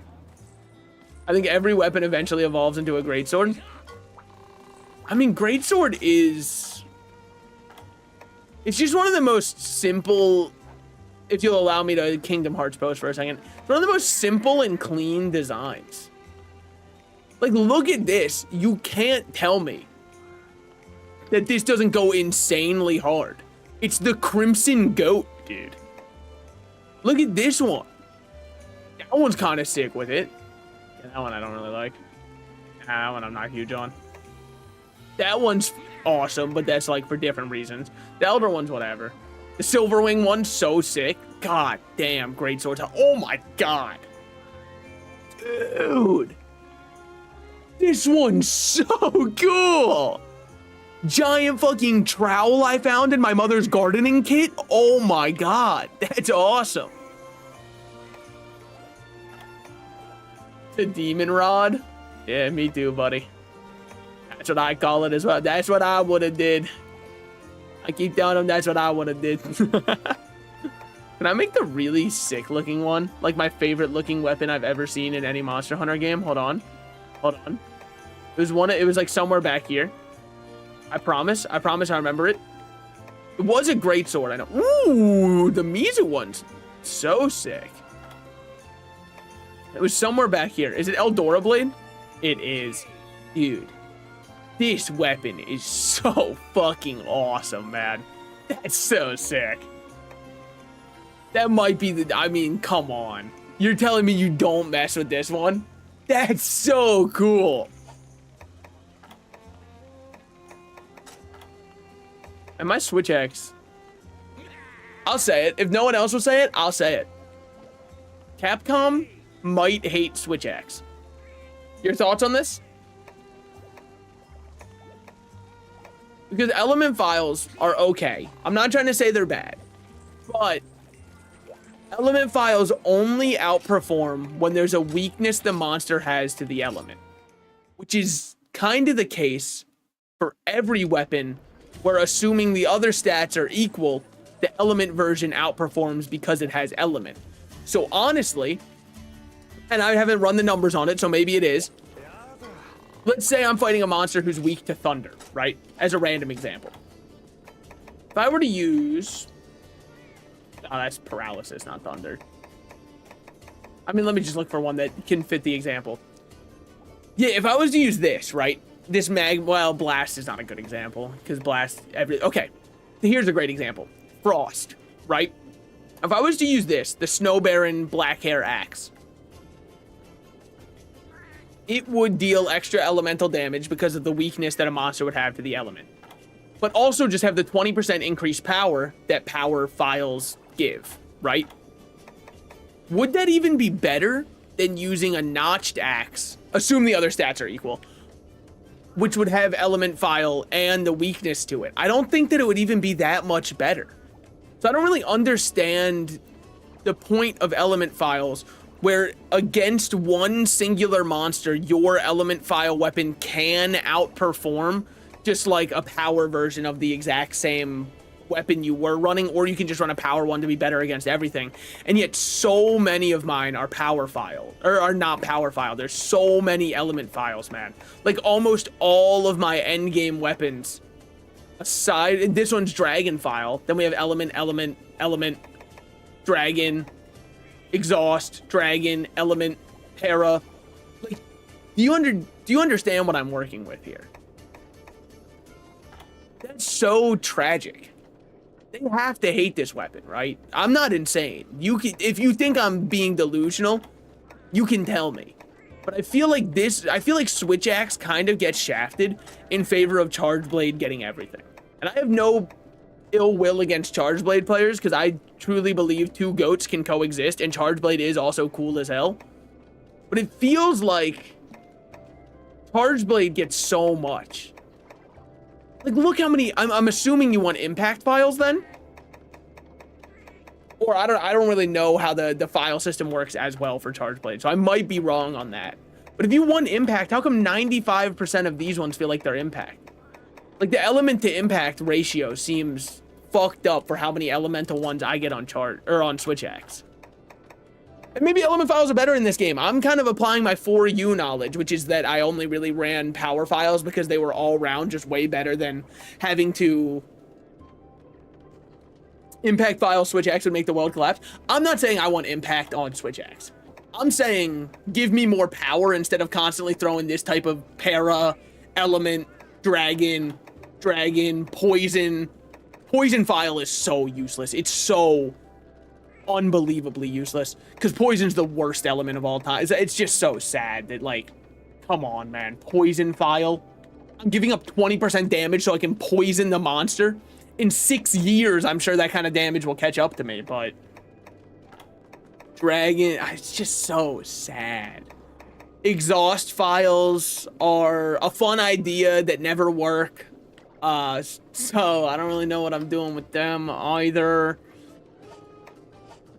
It just kind of feels like they don't like Switch Axe. Especially because dragon files, as far as I know, are just kind of like dragon, because I don't think you can have a dragon weapon that's elemental file. It would be dragon file. Isn't dragon only good against elder dragons? Or am I insane? I thought it was like only super effective against elder dragons. And I'm not saying being good against elder dragons is a bad thing. Obviously it's good because elder dragons are big guys. So it's nice to be able to fight them better. Share the load and rewards. Hunt and nibble snarf. You... So-and-so. Not mushroom to swing a congalala. So real. I don't think I'm going to be doing the other quest for whatever the art I would get is. Look, I know it would be a new art for Switch Axe, but like... I'll be fine. Rider, Booster, and Hornblower. Give me all of them. What a powerful flavor. Rider, Booster activated. We'll take it. And you got a voucher. Combo list. Well, this is embarrassing. Yeah, but Dragon Element is like the joke one. But that's my issue. Dragon Element is the joke one. Why do so many Switch Axes, so many Switch Axes, like in inexorbitant number of my endgame Switch Axes end up being Dragon Files? So many of the ones that I can create. Here's my Acanthor one. That's awesome, man. I'm either Element or Dragon from the two brothers. That's so sick. That's horrible. Oh, there is Element with Dragon. Okay, so you can have Element File Dragon. Anyways, here's an Element File Dragon one. In most cases, better not to run an Element. I know! So here's my Element File Dragon. Here's my Dragon File. These are what I get from Elder Dragons. I'm not saying there are no good Switch Axes. I'm not that delusional, right? But like, here's another one. It's a Dragon File instead of Power. Why couldn't they just make the Diablos one Power File? It'd be so fun. I would love to run it. I'm not going to. I don't know. It hurts. It hurts to be a Switch Axe player sometimes. Because like, I think what hurts the most is they have really cool designs. That's my issue. It's not that I have no good ones. It's that some of my favorite designs are just locked away to never really being used because look at them. Order items, view inbox. Why did I get fire herbs? Was I smoking a fire herb when I selected those? Someone go to Salted Slices from the past and beat his ass for me. And also like make him feel good or whatever. Why do I get so many insect husks? What's the point of them? I have over 999 of them. What am I supposed to do with these? Look at my mana. What am I supposed to do for you? Bro, Ryu, we gotta get you off that. We gotta get you on the honey grind set. I mean, Thori's just ready. Thoroy is... Oh, he's been waiting for this. Get in there, Thoroy. Lol, you're not built for it. Aaron's built for it, though. He's been begging to go out and get some honey. Alex, come on, Alex. You're not that kind of guy. Maurice, on the other hand. What do you eat for breakfast, King? Cancel the trade? No. Man. Let my workers navigate for me. So I've recently been going back to the breakfast lifestyle. I kind of abandoned breakfast for a bit. I don't think it's a good idea, by the way. I don't want to influence you to not eat breakfast. As it turns out, breakfast is kind of overpowered. It's like really good.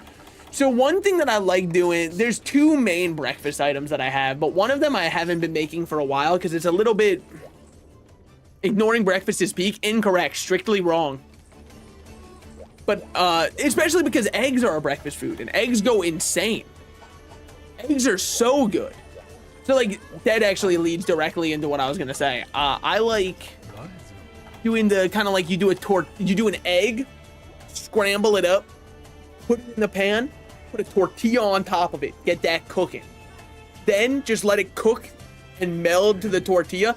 Pick it up, put on some like crumbled feta cheese, or whatever kind of cheese you really like with that. And then then do some tomatoes on there. That shit is peak, but that one's like you gotta have fresh ingredients. So when I don't have fresh ingredients, the answer is cream cheese on a bagel.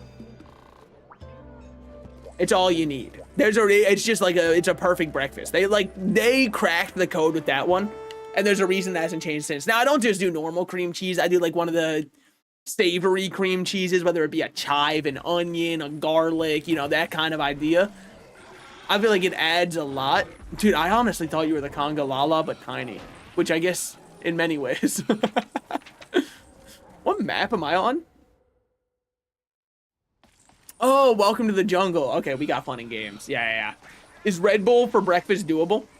Yeah, empty stomach caffeine injecting is also a great breakfast idea. If you really want to shorten your lifespan because you don't think, because you think we have too long on this accursed thing we call life, I think they'd go in shotgunning 2 Red Bulls for breakfast followed up with a chaser of Monster Energy every morning will really get something in your body going. If this is you, maybe rethink your life, but I'm not here to tell you how to live. How do people do 2 entire energy drinks in a day? And then follow that up. My next question, how do people do 3? I'm not saying how could you have that much caffeine. I'm saying how could you drink that much caffeine from energy drink? Because if you're like, I do 1 energy drink and then have a couple of like 0 sugar sodas so my caffeine gets up there, I think that makes sense, right? I think that adds up. But when somebody has 2 or more energy drinks in one day, that's where you're getting a little insane for me. And I feel the exact same way about people who have more than 1 cup of coffee. I'm not going to discriminate. I'm not one of them, okay? I'm not someone who's like, dude, how could you be drinking energy? You should just be having 17 black coffees. It's way better for you. No, I'm not insane.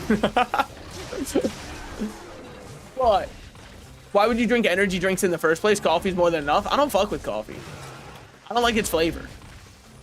It's just not for me. I know it's an acquired taste, but it's like a question of why would I even bother acquiring it? You know what I mean? Especially because it's not like it's even that much more cost effective than energy drinks. Which would be the #1 reason I'd see to say, oh, you should definitely be getting on the coffee wave because it's so much more cost effective. Maybe if you make your own from home, but even then there is the startup cost. You know what I mean? Because you've got to get your coffee maker, then you're going to have to start getting all of the, oh, hold on, let me buy Keurig cups and send these directly into a landfill, shove them down the throat of a sea turtle that's dying, you know, like there's too much of a startup cost associated with getting the taste ready for coffee. I just don't care enough. And that's just me personally. I don't care if someone does drink coffee. I think, like, no matter how you get your caffeine, you're getting caffeine. You know what I mean?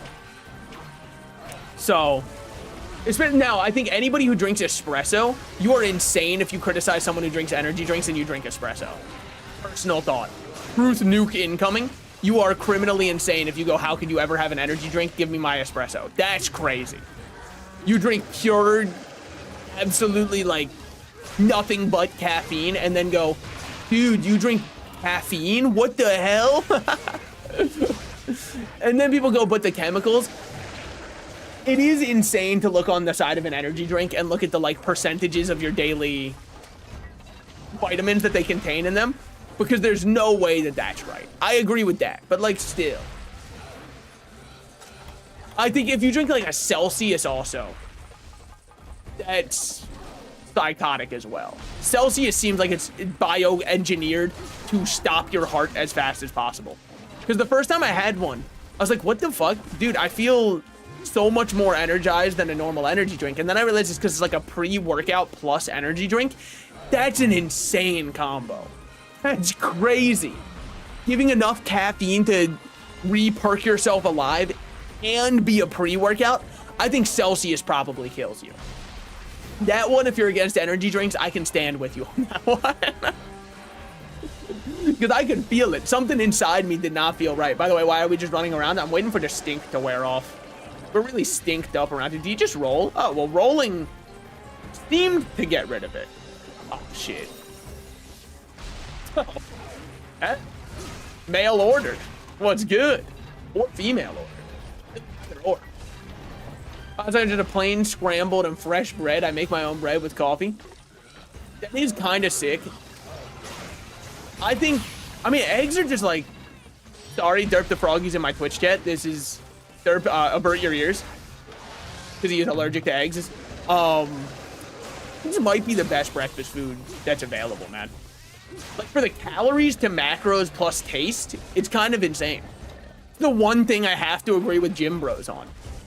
Now, the gym bros who have unseasoned chicken and rice almost every night, they should get checked into a mental hospital, because that's, I mean, what is that shadow? Oh, hi, what's good, Rathian? What's good, my man? That Congalala is above average. Dude, he's kind of going crazy over there. Guys, turf war, turf war. Oh my god, it's fine. Well, dung pot on me. Okay. Rathian. Don't do a tail, motherfucker. Get the fuck out of here, Rathian. Stinked up Rathian. Where did he go? Oh, the Congalala. I saw him in the sky for half a second. I saw him in the distance for but 1 pixel. Dude, you got dung potted and it took that long to leave. That's so messed up. That's so messed up. But also, thank you for stopping by, Derps. See you later. Enjoy your sleep. Yeah, that's right. I know how to do streaming things. I know how to say my platitudes to my friends who show up in stream. They're calling him the best at small talk and conversation. What is it with Redditors and hating small talk? Have you noticed how many posts are, what should I do? Because my coworker keeps talking about her dog and I don't care. And it's like, brother, fucking live life with like a shred, like a modicum of happiness in it. That's all you gotta do. If you don't care about her dog, then just like kind of mentally gloss over and give the, yeah, okay. Yeah, no, that's sick. That's all you gotta give. That's all it is. Because then they feel validated because they're like, wow, they're listening. This feels awesome. And they get to talk about something they're interested in. You bolster a friendship with somebody and all you had to do was the tall asking price of nothing. Small talk's insanely OP also because people making small talk are so easy to make laugh. You've got to drop the most simple joke about like, oh man, but the weather outside, huh? What are you supposed to do in weather like this? And then they go, yeah, I know. It's free dopamine for you. Why would you hate small? Like, I can't fathom a world in which I go, oh great, this person's attempting to forge a human connection with me. This motherfucker. Walk the plank with ye, you know? Plus, they would hate if their coworker actually wanted to talk about deep shit with them. If their coworker walked up and they were like, what are your thoughts on Trump talking about the Epstein files right now? They would be like, I see enough of this online. I don't want to talk about it at work.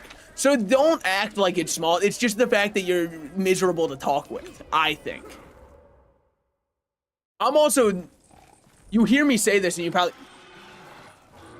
all right, see you around, Kong, man. It was really nice seeing you for fucking 1/40th of a frame. But people will hear this and be like, I get it. He initiates small talk all the time. No, I just reciprocate it all the time. That's the difference. Somebody starts small talking to me, I will happily get locked into a conversation with you for an hour while I'm talking. I don't mind at all. If there's one thing I'm good at, and I'm sure this is going to come to a surprise as many people in the stream, it is absolutely talking somebody's ear off. So if you initiate it, I just want you to know you've opened the floodgates for me. And I'm about to have way more fun talking with you than I am focusing 100% on my work anyways. I don't feel like my productivity goes down too hard when I start talking, but I worry that it's not the case for everybody I'm talking with. So I'm kind of afraid to initiate too much in like off-topic banter while I'm doing work because I don't want them to not be able to get their work done because then they'll have to stay late because of it, and I know it's my fault.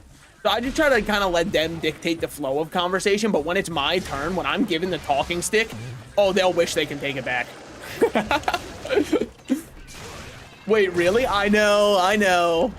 Try to suspend that disbelief. Dude, Monster Hunter gameplay is so fucking awesome. Because, like, right there, that punishing combo I was doing on the Conga Lala. Do you want to know how I was doing it? You're not going to believe it.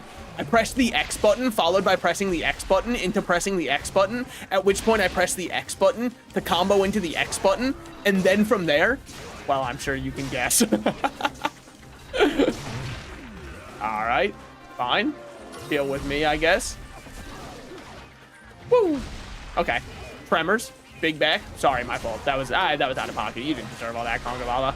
You're doing your best. Oh, I missed the roll for a free one.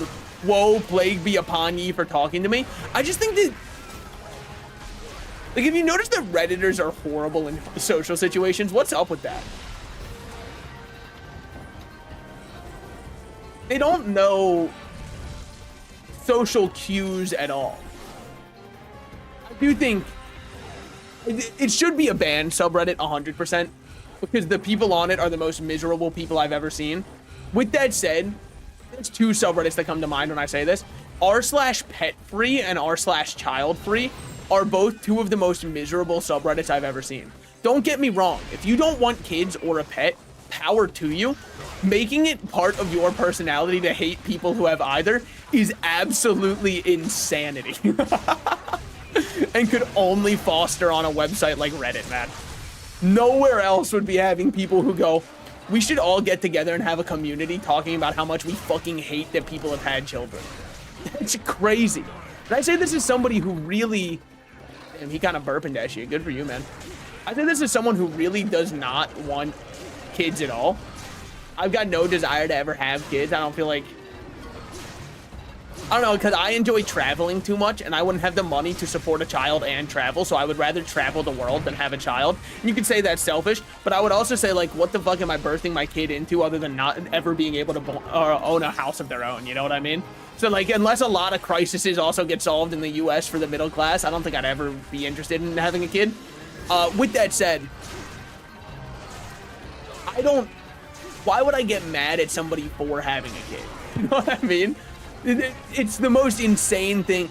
I went to a fine, respected establishment, McDonald's, to try one of their new specialty items, the snack wrap. And some snot-nosed little goblin was eating a Happy Meal in front of me. What the fuck am I supposed to do? Like, it is some absolutely deranged and unhinged behavior.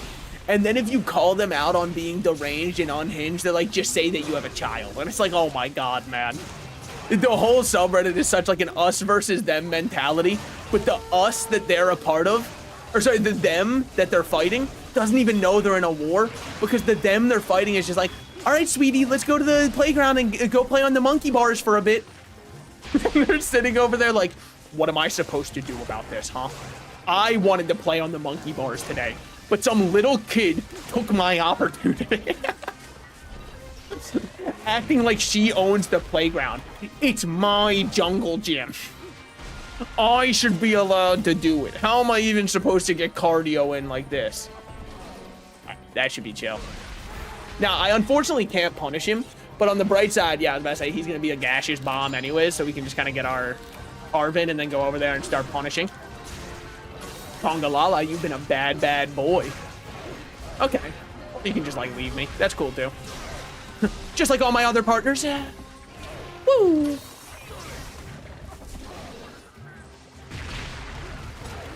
And also, like, I mean, this is just dead internet taking over, right?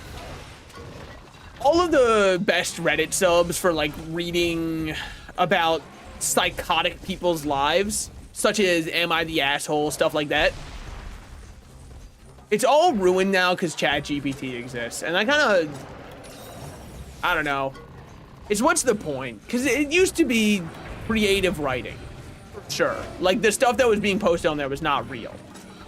People were not actually getting into divorce-level arguments over husband eating all of the cheesecake without telling, right? Like, that's not a real thing that was happening.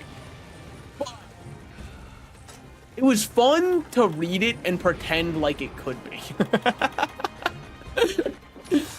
It was fun to try and construct the caricature of who this person would be, but now they all have such an aura of ChatGPT.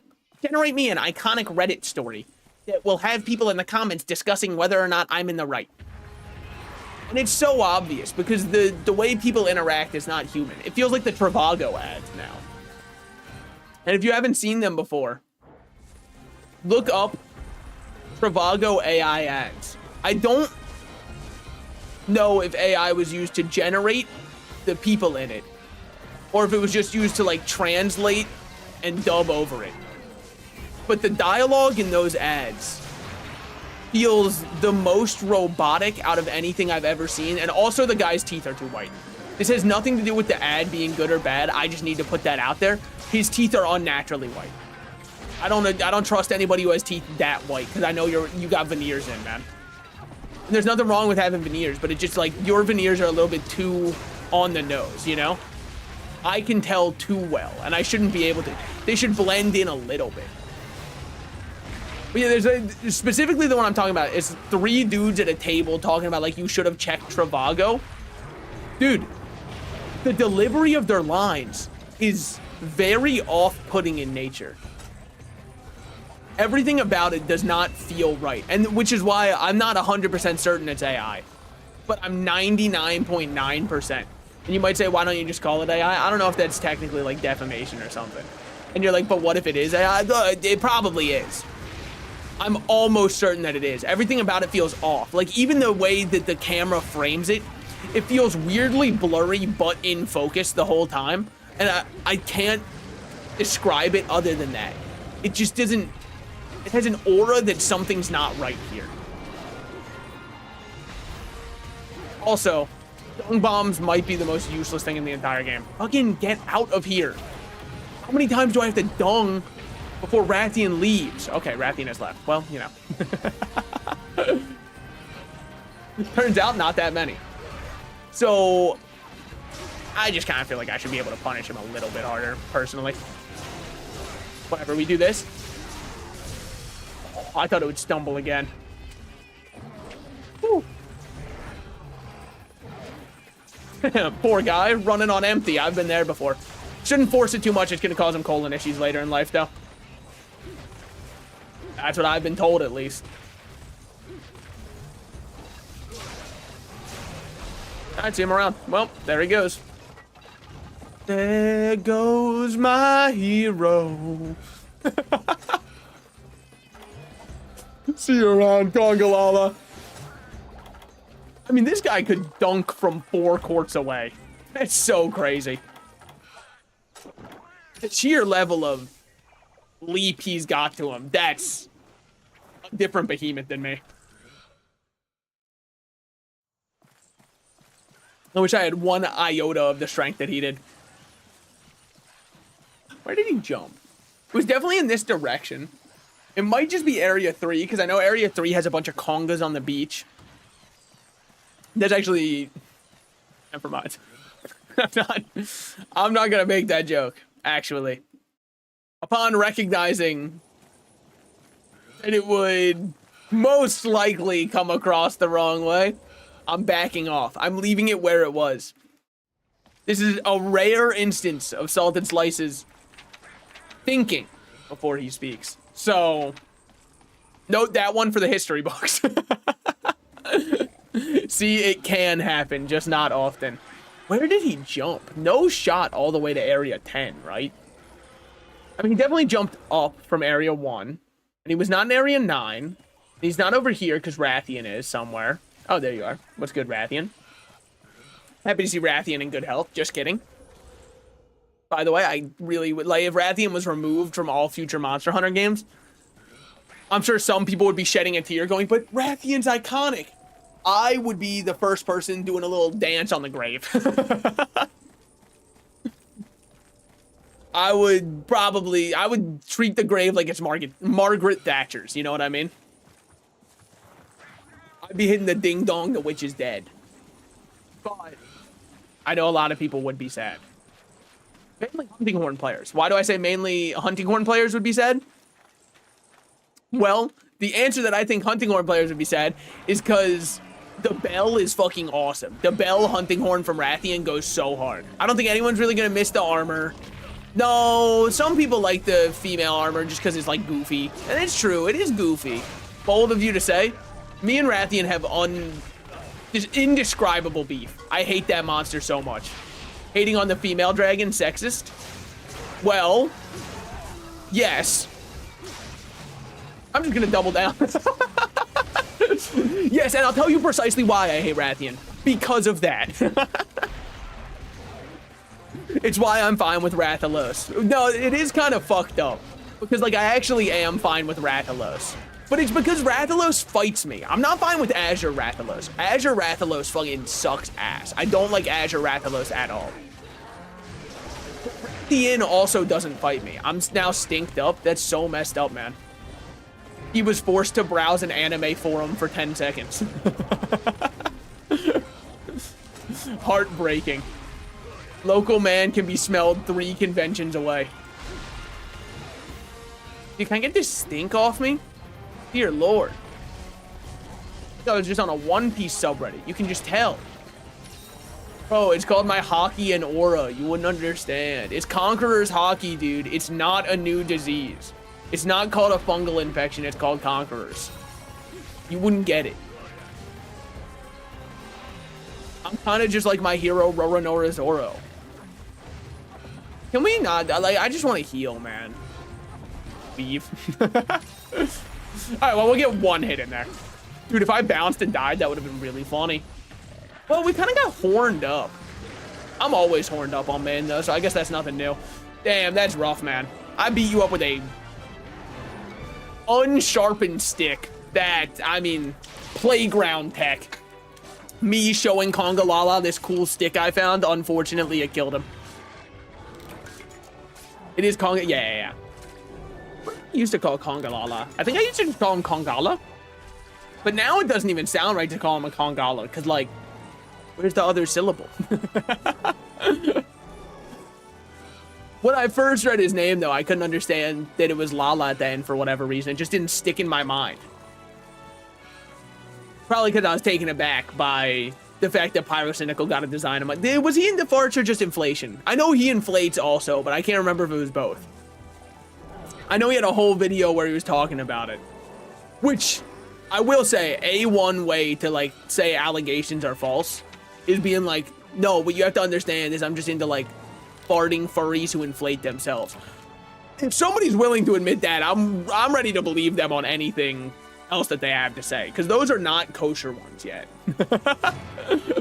What do I mean by yet? Well, I mean, like, as society grows a little bit more degenerate, people are starting to become more accepting of far more things that used to be considered weird. I mean, I was talking about it when I was playing Persona, right? Where Quentin Tarantino used to get mocked for his foot fetish.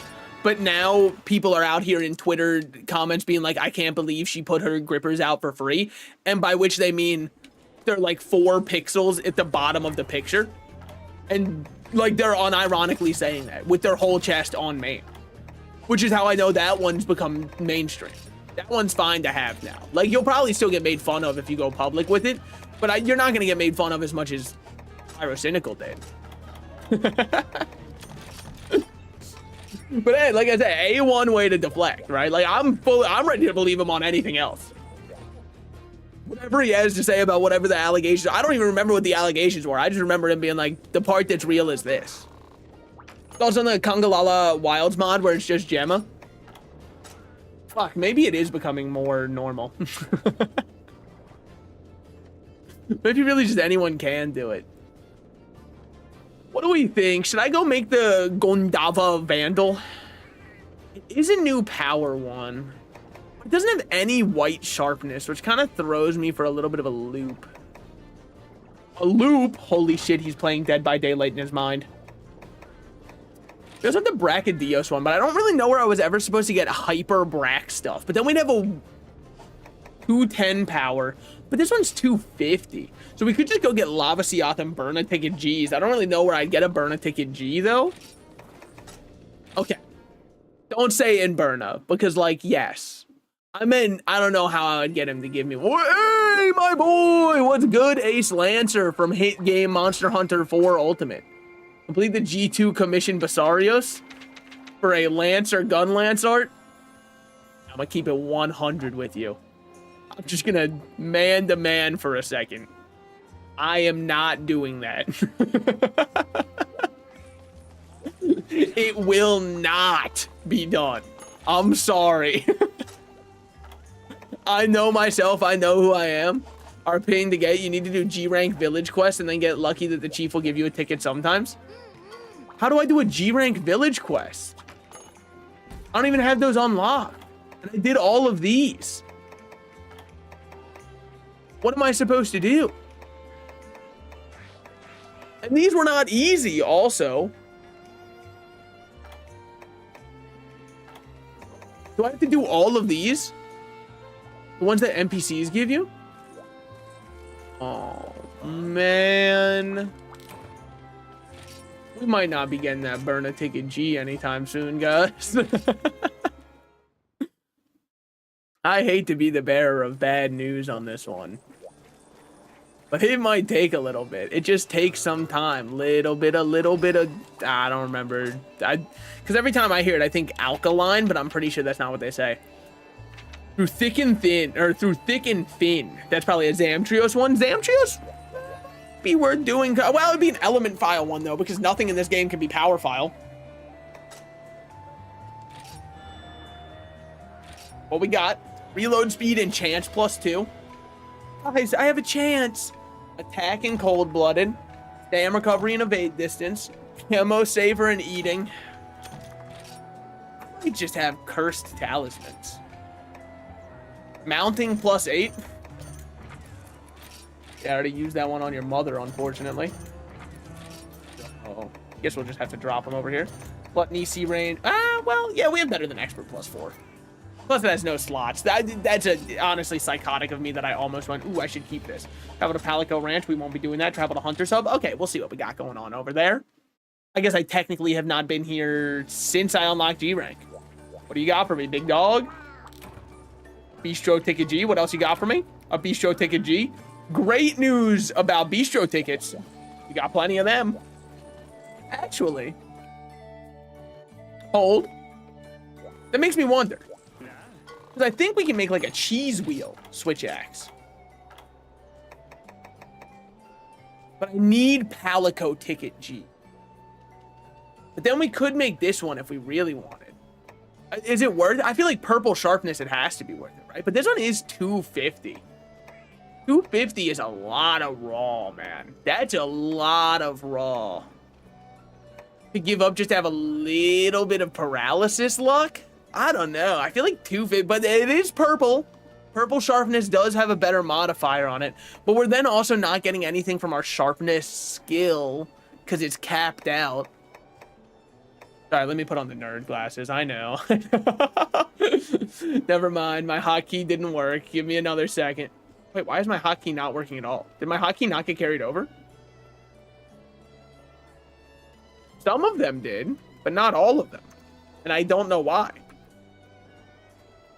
Do I have numlock on? No. I don't know. It just did. I need to have the icon for number lock turned on for number lock to be off. That adds, I mean, that just adds up to me. It just makes sense. But you know, if we're looking at it statistically, it doesn't really make much sense for me to go for this one because I'm going to be missing out on the sharpness bonus that we can get from some of the other ones. So it's probably more worthwhile to focus our efforts on like, but the Gundava doesn't seem, it just doesn't seem good enough, unfortunately. So I don't think we're going to be making the Gundava Vandal. Just blue sharpness in a white sharpness world, it's not good enough for me.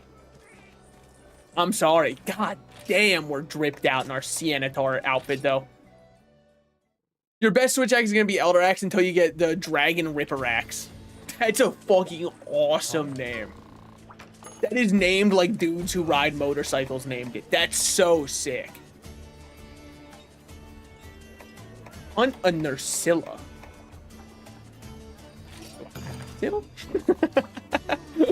Like, I'll do it, but like, do I have to?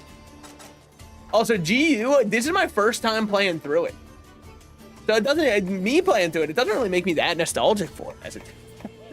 It is insanely good though. Like, I really missed out on playing through this game. And it's because I think that, weirdly, older Monster Hunters, in my opinion, get better the older you get. Because the older you get, the more your mind is developed. And I think when I was a big, dumb, idiot child who had no idea what was going on in the world around me, I couldn't play Monster Hunter because I just, like, I would whiff everything, right? Now, granted, also as a kid, I only played Greatsword. Why? You're telling me I have a sword the size of my body and you're telling me not to pick it? I'm picking Greatsword. Little did I know that, like, I was correct to pick Greatsword. Greatsword's still fucking awesome. But, yeah, so I think it's just, like, the older you get, the better Monster Hunter older games also get, because there's just so many systems and mechanics that as a kid you're not gonna get. Or at least I wasn't gonna get. Damn. Up and he's about to have his way with me? Oh. Fine, just fucking interrupt my wet dream or whatever. Is there anybody out there? There's no shot anybody's turned on by the spider monster, right? Like, I know there is a very large community of Monster Hunter players who like the monsters for reasons that I would consider non-kosher. But there's no shot anybody's feeling that for Nursilla, right? Because just look at Nursilla. What is there to want? Aside from a swift release. And I'm not talking the way that they're hoping. I got stuck in an animation. I couldn't dodge roll in time. That's on me. That's on. Oh, we're getting a big poison dose. Never mind. He's a premature chomper. That's giant. Okay. Well, hey, man. How about you leave me be for it? I'm actually just taking the nicest nap of my life. Let me wake up. All right. Good shit. Good shit. He did destroy my free way to get jump attacks on him. Kind of sucks. Let's see what you got, buddy. Weave. And then we get back in there. Dude, Adept style does make this game one of the best Monster Hunter games. I'm sorry. Adept style is all I've ever wanted in Monster Hunter, and I didn't even realize it. Maybe that was my issue back when I first played this game, is I didn't just play Adept style the entire time. And I know it's probably like Adept style is cheating because you get so many iframes. You definitely do get a lot of iframes. I'm not going to deny that. But you also have to time your dodges somewhat okay. I was going to say really well, and then I was like, let's not lie. Let's not, it's super generous. But for all I know, there's even more broken combinations than Adept switch axe. You know what I mean? Like, I'm sure aerial insect glaive is insane. Oh, it makes your air attack stronger. Insect glaive players doing damage for the first time. It must be insane for them. They're used to just kind of helicoptering around and going on their little merry-go-round ride. I say this with full love in my heart. My first ever main when I was cognizant enough to play the games was in 4U where I mained Insect Glaive. What changed? Well, I think I did. I don't think the weapon did. Well, it was that, and like, I started going online in World, and whenever I'd go online, I would find an Insect Glaive player and a Longsword player, and I don't like being the second person who plays something. You know what I mean? Like, there's nothing wrong with having two of the same weapon. Unless it's like two hammers. I kind of feel like two hammers might be a little overkill. Unless, of course, you're just having fun bashing people in. I'm talking about like with randoms, right? Just because blunt weapons, in my opinion, lose a lot of value when there's a second blunt weapon, because the stun, like, resist is going to start building so much, and then both hammer players are going to be sad that they can't get their big stuns into big bang attacks because of the stun resist raising so much faster. So, like, you'll start the fight with two hammers feeling really good, but then I think by the end, you're like, can we just stun the monster again? Because trust me, as a hammer player, I know how fun it is to have stars appear above the monster, okay? Sometimes you get, like, Demi Lovato. Probably, I could have probably picked a better star than Demi Lovato, sorry. People, is Demi Lovato even in the cultural zeitgeist anymore, or is she completely gone? Obviously, she's not at her camp rock. Sorry. I think they go by they, them. They're not at their camp rock popularity. But Do they? Or am I thinking of someone else? I didn't really keep up with Demi Lovato that much. Almost everything I learned about them, I'm just gonna use them to be safe, because like them works for everybody. And before somebody goes, actually, it's only a plural pronoun. And then, you know, not referencing the hundreds of times they'll use it in a singular sense. Because it works as both. But, everything I kind of learned about them wasn't really because I wanted to, it was just because people were talking about them. I think they were, what, 4 or 5 years ago? They had something going on. I just can't for the life of me remember what it was. Damn. Get folded. Oh my god. Went out for a bite and then bit back. Me eating pineapple. That's true, by the way, if you didn't know. Pineapple's enzymes are so toxic, or so acidic, not toxic, sorry, wrong word, that they can, essentially when you're eating pineapple, it's also eating you. At least that's what I've been told, and I have never bothered to fact check it, because I think that's a funny fact. When I hear a fact that I consider to be funny, I'm not gonna go and fact check it because it doesn't affect my life. And not to mention, in addition to other foods that do something when you eat them, goldfish are kind of sadistic because they smile back while you eat them. Little vor freaks. Ah, shit. Chilling. I should look for a heal. Well, as long as we're in agreement. It's quick. I didn't even see him extend out his jaws. They're still scary, huh? I mean, the good news about the damage we're taking is a lot of it was from poison.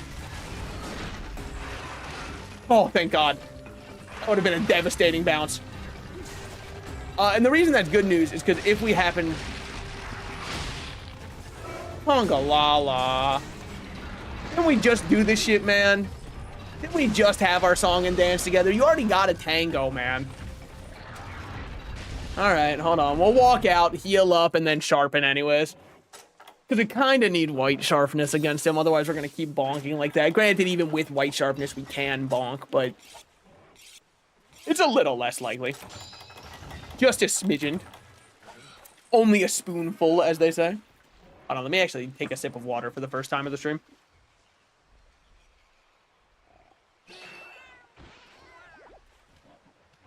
Dude, I'm gonna dry out my vocal cords someday, I think.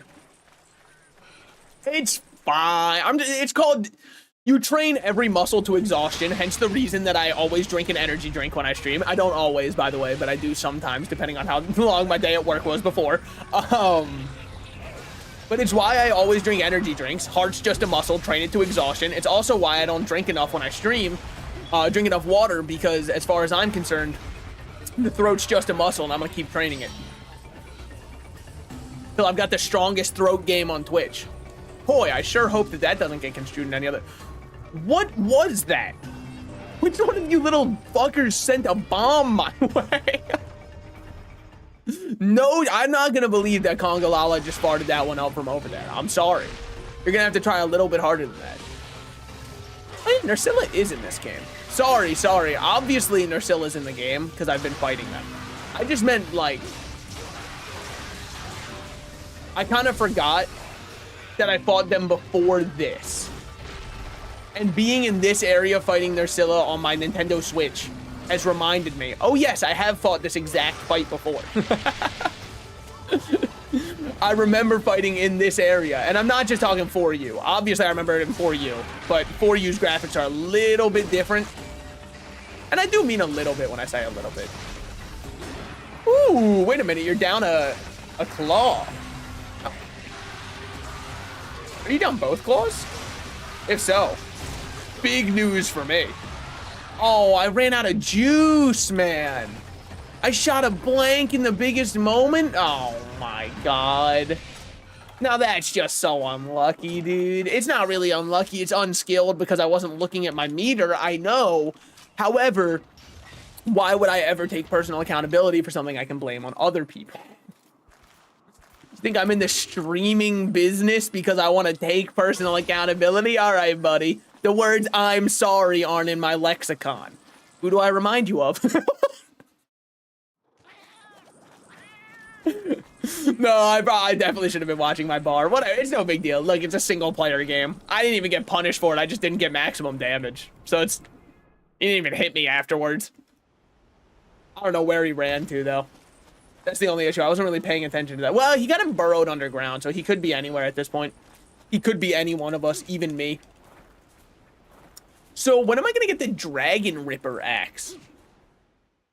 God, please let the Dragon Ripper axe also be power file. I'm assuming it is if it's going to be my next best weapon. But the main reason,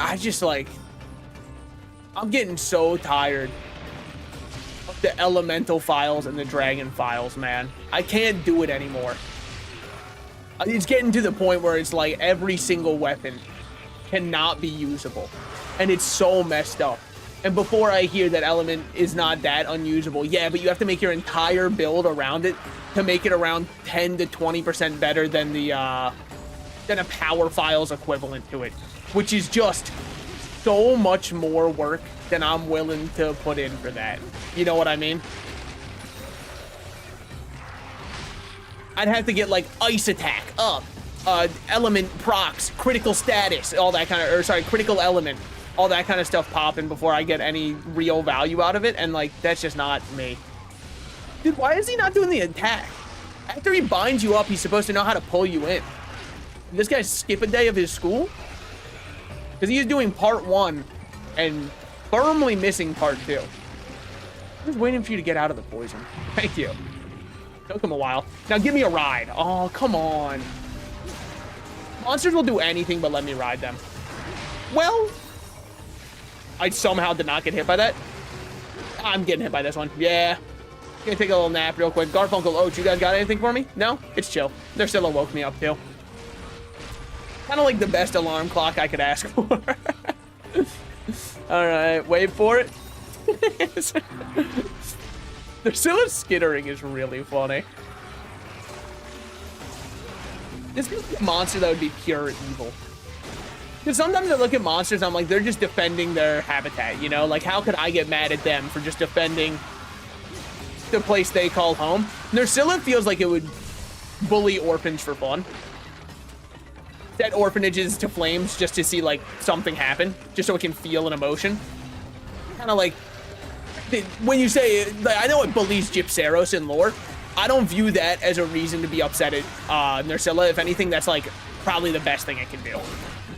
Fuck, man. I'm just gonna keep working on the railroad, then. I'm gonna be hitting him with all the live long day tech.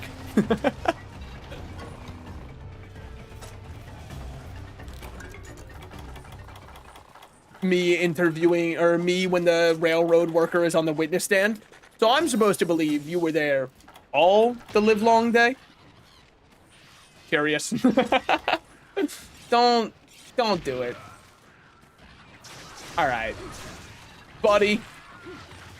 You're gonna wish that flip was the end of it. You're gonna wish that flip was the end of it. Oh, staying down? Yeah, you're just insane. You're just psychotic. There's no way you see what I'm doing to your friends over here and you go, ooh, me next, me next. I promise you, it does not end well. I've read this chapter before. Fucking made me waste a whetstone, and I don't even have many on me because I always forget to click the restock button because it's 2 clicks away, which is too much for a guy like me. How am I supposed to remember all that? Oh my god, every time. I don't even have a dung bomb on me this time. Ah, shit. We're fine. I mean, he's gotta be close. I'm not even talking about the dead. No, but he does, because I've been wailing on him. That didn't hit. Oh my god, come on. Whatever. Break his crystals. He stepped on a crack. Poor guy. Broke his mother's back.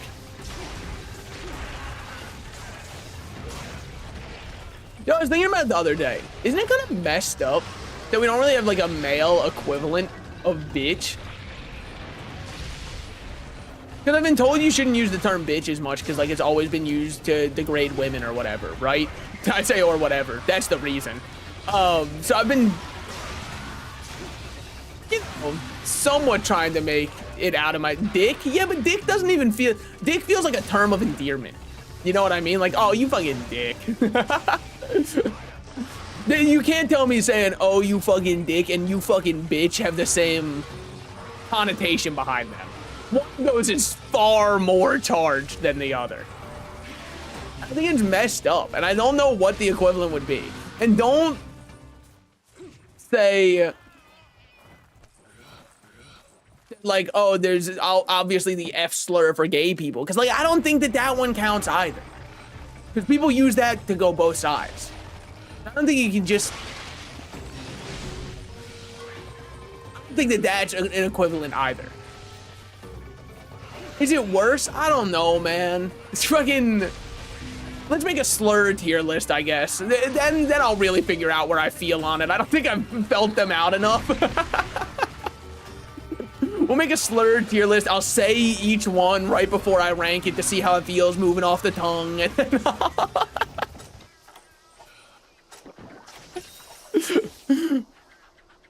God, I just wish there was a slur I could say.